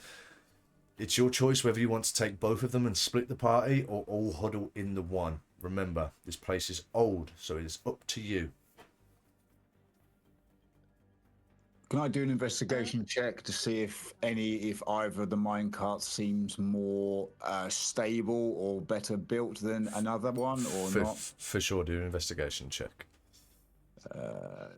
Intelligence base, so we should be okay, hopefully. 19 investigation. Neither of them look new in any sort of respect. Yeah. Sturdy though. They both look just as sturdy as each other. One of them is leaning 5 foot away, so that would like cost a leap to get to, whereas the other one's sort of like right parked on that cliffside bank. Well, friend. And they're both on, They're both what? Sorry. they're both on the same track, or they're on either They're side? on separate tracks, around 5 feet apart from each other. And they're too heavy to lift from one to the other if we wanted to put them both on the same track. They're like suspended in the air, so they loom over like a deep chasm. So yeah. So like they'd have to sort of glide Like on a or pulley rope, I got you. exactly, yeah. And They do we both see clearly go where the they same end way. up? Yeah. Where they end up, yeah. Yeah. The wires sort of descend down this cavern for around 300 feet or so, and then they come to a pretty much it looks identical. That it's got like sort of track marks in from where they sort of land, but it's literally just like a stone surface. Right. So there's not one that that is further away or more hidden or anything. No. No. They just end up in the same spot. Okay. Yeah. If you're all gonna go in the one, I have to roll something. If you're all gonna go in, if you're gonna split the party and go in two, it's gonna require 4 of you doing athletics checks. Yeah, I was just going to use the spider climb for the rope. Okay, cool. You use the spider climb, get yourself all the way down to the rope, all the way down to the bottom. Awesome. Right, Perfect. I I will- will jump in one, ready to kind of pull a lever. Yeah. Whoever jumps in. Have you got good athletics? Yeah, very good. Okay, can I climb on his back? Okay. He says that, and then he rolls natural ones the entire time. I am throwing all of the light guidance into you. So, unless there's anything anyone that can do to sort of reinforce one of these to ensure that the weight doesn't drop it, although Ilanway is climbing down, so that reduces it somewhat. So what I have to roll would be lowered. Or are you splitting the party to ensure that doesn't happen? I'm going to jump in the other one where the others haven't gone in. Okay. Cool. Just don't even say anything. Just jump in that one. Okay. I would like to look. Oh, sorry, Uncle. go. I would like to know how tall is it? Could I kind of jump on top of it and try to ascertain if the mechanism is strong enough, or if I could jam one of my knife to tighten the bolt or something? Sure. Do me a survival check. Survival. Okay. Will it impact your roll if I get to the other side first? Natural 20, yeah. baby. 22. Natural 20. If you get to the other side first, no, it wouldn't. Natural 20. Okay. You spend some time leaping on, and you've this is in no way, shape, or form an amazingly put together piece of machinery. This is very your bog standard mining carts that mountain dwarves would have used to be taking their plunder to and fro. You spend some time finding these huge engraveds on these bolts and really tightening them and fastening them. It's been a long time since these have had some like maintenance work on them, so they definitely could have needed it. So yes, perfect. Can I cast mending? You can cast mending for sure on both of these things as well. And your natural 20, I will reward later if needed. Okay, cool. I'm gonna jump in that. Promise. Yes. Cool. So whoever's doing it, so Zomak and Tamsin, please do me your athletics checks, and also Crises and Gregor, do me athletics checks. Yeah. While I'm doing this, I'll look over at the other car, just at Tamsin and Zomak, just with a kind of almost like a questioning look. Like, are you okay? Are you good? I would have tightened the one with Gregor, knowing that I can't. I'm not strong at all. I'm barely 5 feet tall. But I would have looked towards Zomak, and I would have said, I think I fixed it. If you want to jump in. Or, I mean, by all means, you can do it by yourself. But I would trust that guy maybe more. That's fine. I don't do well in crowded spaces. I got stand one on my own. That's Okay. just Zomak by himself. For flavor, we'll just say I'm on the rope that Zomak's taking the card on. Okay, cool. It takes considerably. It's an effort to do this, dude. It really is. to get yourself, if you're literally just gonna do it by yourself to get over, the other guys will just be like, go straight past you. Like, yeah. Can I use my mage hand to operate the other side? For sure, yeah. I'm on one side and my mage hand's the other, and I'm playing myself. That's fine. Yeah, playing with yourself, lovely. I would have mended his part as well. Just saying. Cool, really cool. We've got rope, right? Yeah, you do have rope. Yeah. I'm going to tie the rope to anything that can be tied around our car, and I'm gonna, as long as they're meeting up, I'm going to throw it over to Zomac and ask him to tie it to an end of his car, so that whatever we're doing, we're moving together, even if it's slower. Okay. I'm still moving him forward. There's some kind of connection. Awesome. Pulling them forward. It takes a few minutes to descend, and it is not quiet whatsoever, but from compared to the distance of these huge metal clangs, this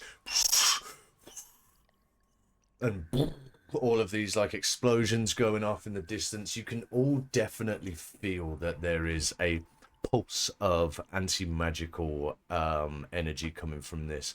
Now reaching the bottom of this sort of mine zip line, if you will, you stand and you can now see that there are these sort of semicircle iron domes that are situated around the main body of the forge, all of which have worker imps going in and out, and you see these are completely unarmored.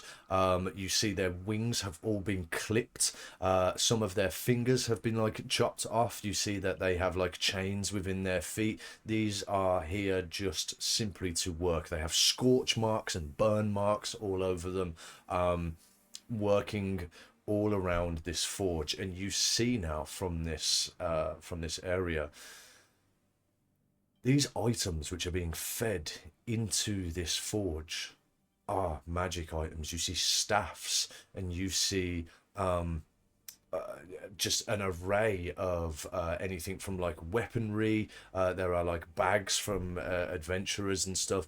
And what's happening with these domes is these conveyor belts that are all running on chains are feeding through these domes. So many items feeding through them, and then only a few of them will come out on the other side. So these domes are used for assorting items, and then as soon as that magic item reaches the head of this forge, it is grabbed by this huge hulking hand with a metallic gauntlet over it. It is pulled in out of sight, and you almost see this like a throne of pipes and tubes, or like a throne of just metal clanked together and all saundered together. It is possibly like 15 feet high, this throne, and it sort of swivels as something grabs and turns around. You can't see out of sight. You watch as whatever would have been processed and put into that, this huge like sonic wave of purple and blue light pulses out from the forge itself, and the energy disperses and fills into the ceiling. And anyone with a high arcana would know that whatever this is ripping magic out from something, and it's dispersing it so that it fully like dispels magic around. It is using magic for its opposite action. It is, to you Zomac, and to any magic user or any follower of the ether, it is the most heinous murder of magic that you have ever seen. You all stand there. Yeah, you've completely. You all stand there as these imps carry on about their work. You're around 200 feet from any of them, out of detection. What is it that any of you would like to do? We must destroy this heinous place. This is evil, this place, beyond that we've seen before. We must, please, dear friends, post haste. Inside there is the key to our survival and escape, I feel. Will you join me? Well, what do you propose we do? Destroy it all. Every last piece of it. The domes? And everyone else here. Just to be sure. Well, how many are there? I see 2 domes, a few imps, and some mention of some guardian, but I'm sure with the magic field down, they will be lessened in their strength. I'm certain of it. Trust me. All right, I'm down. I want my Good. magic back. Moving ahead, there are 3 domes which circumference the left-hand side of this huge area of just magma spewing up, huge like risings and explosions of magma from the pools as when the friction and force gets too hot, it just explodes. So clattered stone and hot lava just lands on the floor all around you. Ahead of you, in the first dome, you see an imp walks out with what looks like an adventurer's sack and collapses on the floor from pure exhaustion. Inside, you hear some more imps arguing and shouting at one another. For anyone who would speak or understand Infernal, it would be, With a sword. This one's useless. Put it to the flame. Make sure you turn the gears up. Turn them higher. An incinerator. They're taking the magic items, ones they deem to be unworthy, and they are burning it. Destroying it somehow. Powerful flame it must be beyond that of normal realms. It's sacrilegious to do such things. There's probably, I dare say, artifacts of your god in there, most likely. We need to get in there quickly. Stop these foul creatures from destroying your precious symbols and such. you're going head first. Sorry, go on. What was you say? I was going to say I'd draw my greatsword, take one look, kind of glance at the holy item, the necklace that's on Maeve's waist, and stride forward with you. Okay. Can I quickly insight that? Is he only saying this because he's seen us react to them and he's just trying to push us forward? He doesn't give a crap about holy items, does he? Perhaps. I mean, you know Zomac by now, somewhat. No, I just want to make sure. Oh, I don't know anything apparently. That's a Absolutely 9. no point in Gregor rolling either. Like Gregor, No, he's the best in he's people. Yeah, he's been inspired by the display in the room above. I really feel. I would probably say you're not sure because I don't. Technically, he would not be lying. He said there may be religious artifacts in there, and because of the ambiguity of that statement, it'd be very hard to get a read on someone. You know, he's not saying it for fact. He's just, it makes sense, and there's no reason to doubt his logic. Yeah. I would infer. If we are going in there, if we are going in, DM, as we're walking through towards this dome, is there, like, due to the heat, a sort of hazy effect as heat rises everywhere? It gives that kind of. For sure, there would be definitely a heat wave over. That distorts vision somewhat. Would you argue? I would say that to those not used to it, yes, you would definitely see a heat wave, this sort of miasma coming off things. To you, perhaps you might have had to take your glasses off and give them a wipe. Okay. I'm going to cast a first level spell. Okay. I'm going to cast Silent Image. And I'm going to create a hazy effect in a 15-foot cube in front of us with the idea that as we approach this, we are kind of under the cover of this kind of image that blends in with the rest of the background. Okay. As per the spell, I can move it along as we walk. Yeah, and that will just kind of 15-foot cube should shield all of us from the. Again, it's only a visual thing. Yeah, for sure, I'd say so.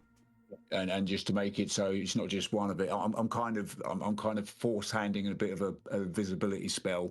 if that makes sense. Although it's not invisibility, but that's what Yeah, I'm trying to more of a reflection of the heat spell. Yeah. Camouflage as For opposed sure. to invisible.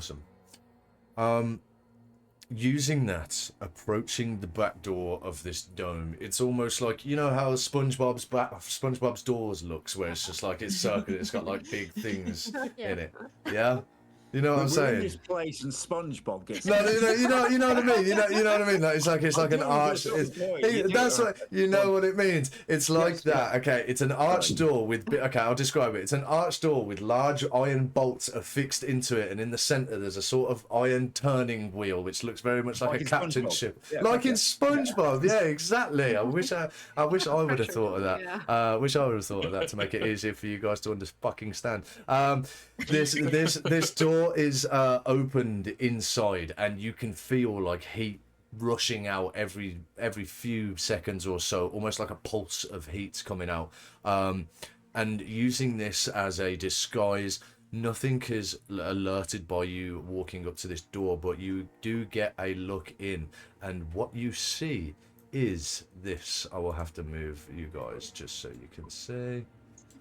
Let's go. Oh. What you see Look is at all the items. this. Yeah. Yeah. Are you my magic items. Yeah. No. Magic items, weapons, random assortments. These are things. So, you guys would know. Some of you would know more, but the demons of Az'ketral, their task is to go out into the world and capture things or capture people and bring them back for their own nefarious ways. But when you look around this place, you see like inanimate objects from villages and houses and stuff, barrels or like turning machines for sewing, or maybe like a shovel, or in some cases a children's teddy bear.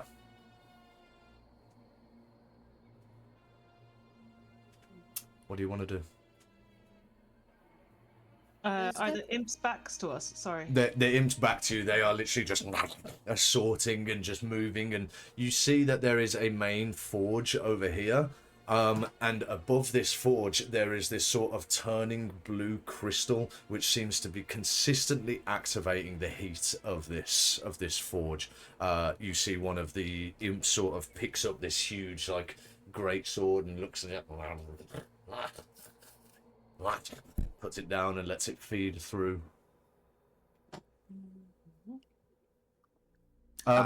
Sorry, if any of you want to do me a perception check as well, if it's 15 or higher, some of your gear is going to be in here. Oh yeah, I'll do a perception check. I'll also look because I'm 30, 20. 16. 22. Oh. 22. Oh, Christ. Nice. You see everyone's stuff. Yeah. Crises, are you also Oh, short? you guys underwear everything. Christ is looking out the door. yeah. So- Heat wave. What's doing that? Piled up just to the side of you guys is a huge pile of gear, weapons, and all of this and that. Ilanwe, Maeve, Tamsin, Zomak, and what did you get, Gregor? You got a 17 exactly. All of your you all see parts of your gear or your weapons or whatever you decide that you need to continue in this place. Unfortunately, Crises, yours isn't with a natural one. A natural one. I don't see anything. Um, I don't see my flute. I don't see anything. Gregor, your huge great sword gifted to you and bestowed upon you as a soldier of Eos heads straight towards one of those imps. I'm not good with stealth, but I'm dashing towards that thing. Cool. I will say then, dashing through, you guys will have a surprise round as their backs are turned to you. But let us involve ourselves with a little thing I like to say as initiative. Let's go. Yeah, boy. 15 for me, yes. At least I saved it for Oh. that. My bad. Same. Sorry. Let me do it again. Add turn. Oh, wow. 3. What? 2. Mine is 2. 1 second. So Gregor is a 3. Ilan weighs a 2. Yeah, I'm rolling for the Raven as well, just a sec. Cool. Unless you want to keep Oh, sorry, it. I got right after 15. my right? turn. So- Yeah, I'll keep it Along on with the yours. 3. I'll Okay. keep it on yours. Crises. And 9. 9. Maeve. 2. 2 as well. Zomac. 18, would you believe? 18. Good stuff. And is that everyone? Tamsin. 12. A 12 for Tamsin, and let's roll. I was Yes, just- mate. I was just laughing at the 2 that was on roll 20. I actually got 15. Oh, I was just okay. saying 2. Oh, okay, cool. You got 15. Good stuff. Okay, no problem. I was like, no. No, please. Cool. Going from top to bottom, as you start running in with this found greatsword, Zomac, it is your first roll. What would you like to do? As we're still in the haze, will I get an advantage of my fireball because they aren't looking and we're still kind of in this haze of silent image, or is it just a straight roll? Because I want to cast fireball from the one. Yeah, would this be a surprise round? It's a Surprise surprise. round, It's but we a might have surprise round, yeah. But you wouldn't have advantage from. No, you probably wouldn't do. No, it's fine. No, it's fine. Okay, this dude on the right there, I'm just going to cast firebolt at him. Just a straight up firebolt. Sorry, you guys should all be a little bit smaller than that as well. My bad. That's okay. It's okay. It's a 16 to hit anyway. 16's going to 16. hit indeed. Slams him in the back. The other one turns around to see what's going on. What damage did you do? I'll tell you in a second, mate. Sorry, I haven't got my D10s out. Misses. Was it the one on the right or the left? Sorry. One on the right, yeah, or the north. It's been able to Good stuff. 2 to 10 fire damage. That is. That's the lowest 2 points of fire damage. That's the lowest I can literally roll with that, but 2 points of fire damage. Scorches off its shoulder. Yeah, just in excitement. Yeah. Awesome. Cool. That's getting my turn. Okie doke. Going from you then, indeed, Gregor. Yes, sir. I am. Oh, I'm so sorry. Give me a sec. Give me a No, sec. you're right. That is all my bad. I'll go assign to everyone sleep. now. Now you can move it. Yeah, I had no intention of moving anyway. It's fine. 30. Perfect. I use the entire surprise round to just run straight up to him. So that's movement and dash. Awesome. And just tap him on the shoulder that was just singed. Give me my sword. And then I'll end my turn.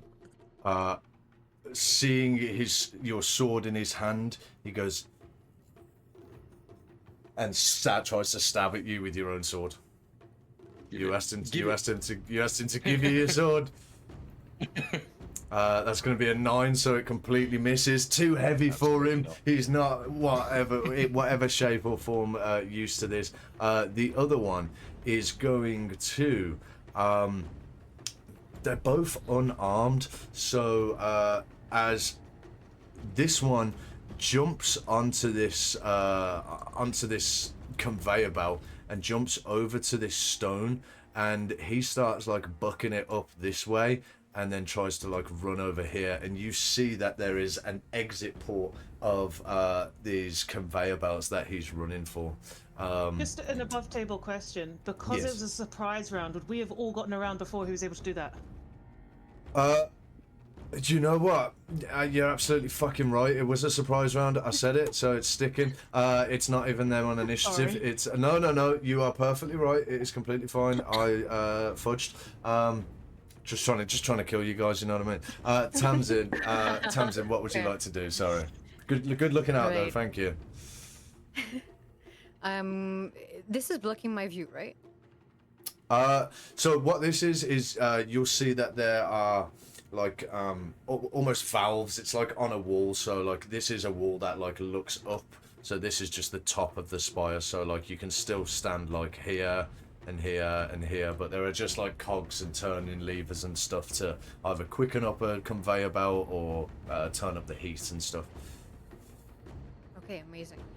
I'm gonna move here, Okay. and I'm gonna take one of my burn out again, and I wanna try to aim for that imp, Okay.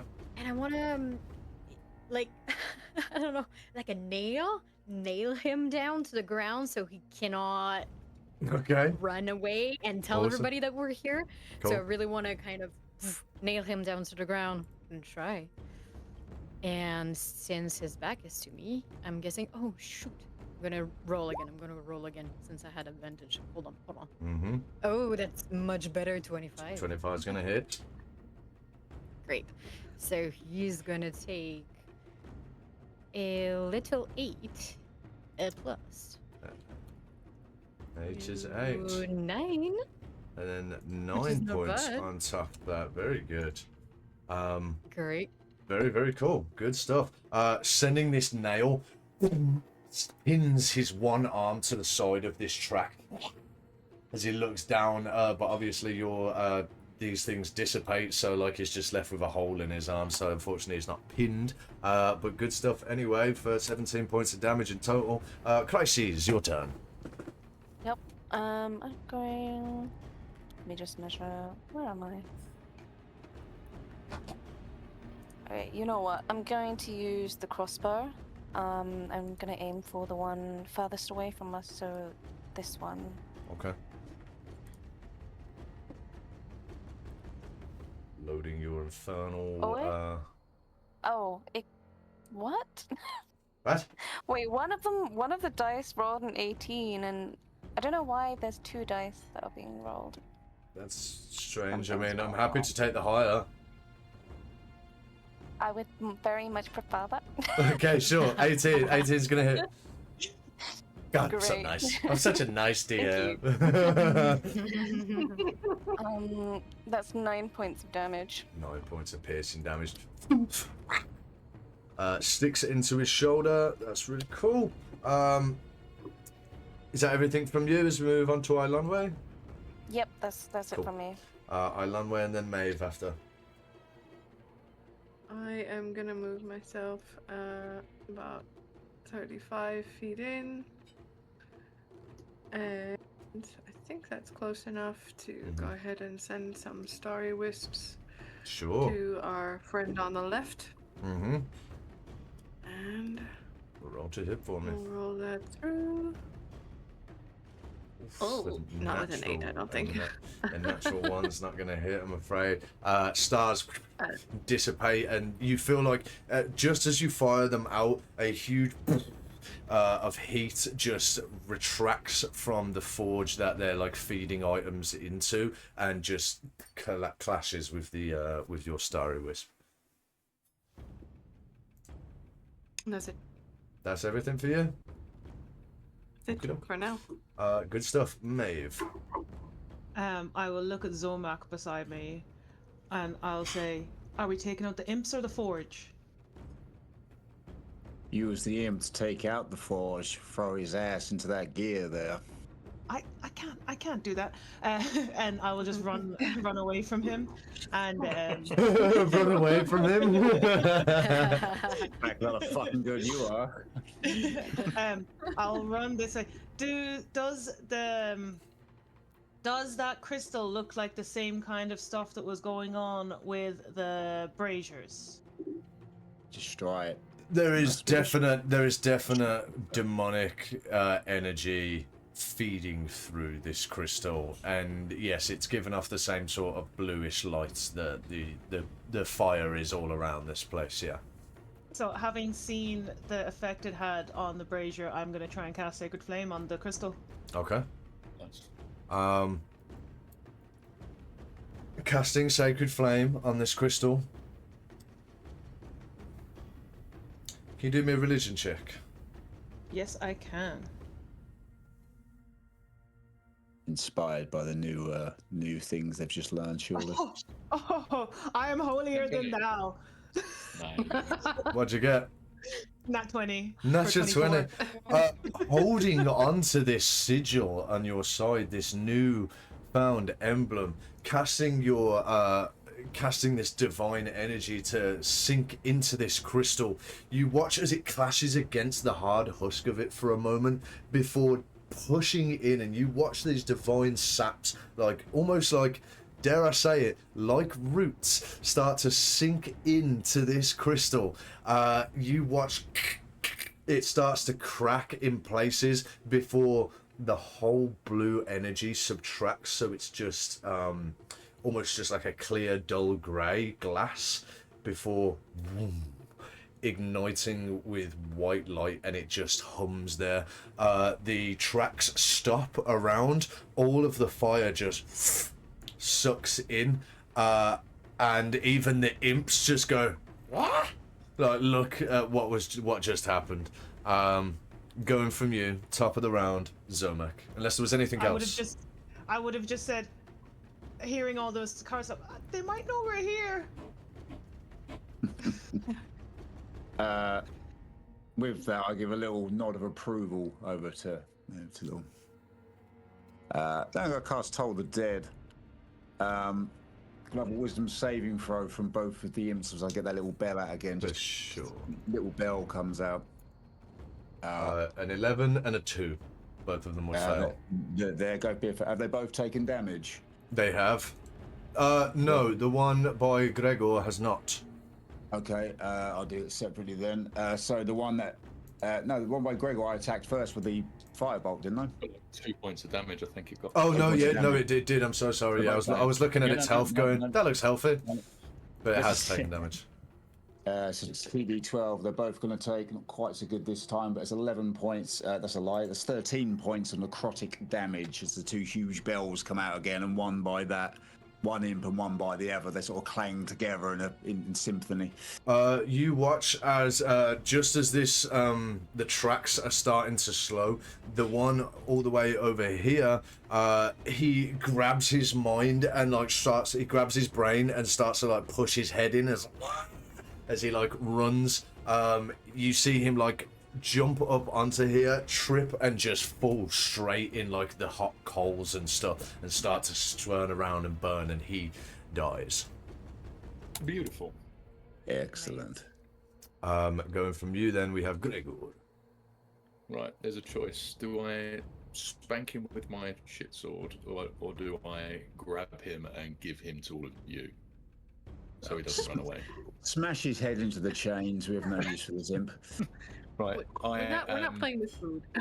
That's fair. That's fair. I am swinging twice with my greatsword. Sure. Guys, roll to hit. Yebash.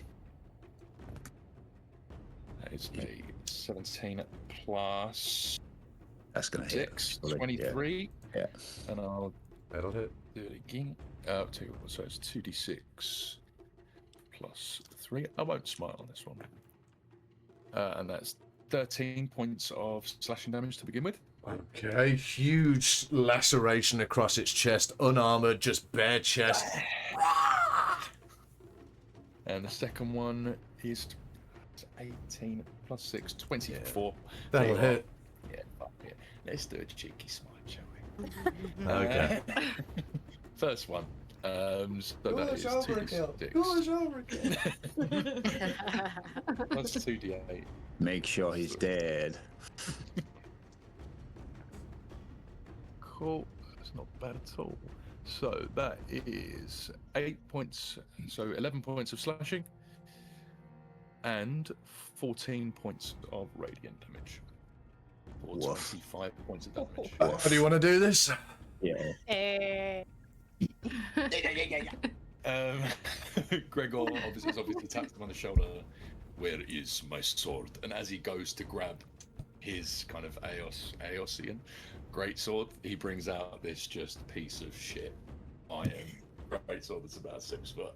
He goes, "No, this is how you do it," and just cleave him. You just see this white arc. He feels for the first time the light of Aos within him.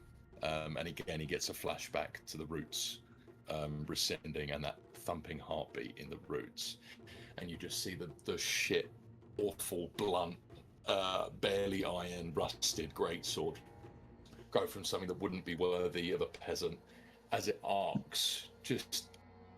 Almost you see it turn into a holy weapon, this holy avenger in the white hot flame, and just cleaves him completely from forehead to nuts into a complete arc of rejuvenated steel blade straight through to the point where as it finds where it finds all the way through, slices like butter, but hits into the ground. There is a chip deep within this solid stone and steel ground around you. As he splits and falls to either side, the track has stopped. But not only this track, you hear far less energy and movement and steel clashing from outside. You see a huge bright blue light slam through from the window where this track feeds out and further into the forge, and from behind you in this door, as something is being casted outside of this area to cause this huge emission of blue light. You would hear, without doubt, an echo, the voice of a woman. You would hear, Zarkas! What is the meaning of this interruption? The soul siphons have weakened. Fix it. I'm sorry, Lady Az'ketral. It seems rats have found their way into the soul fortress. Give me just a moment, and I will smoke them out. You better hurry, Zorka, or it will be your head.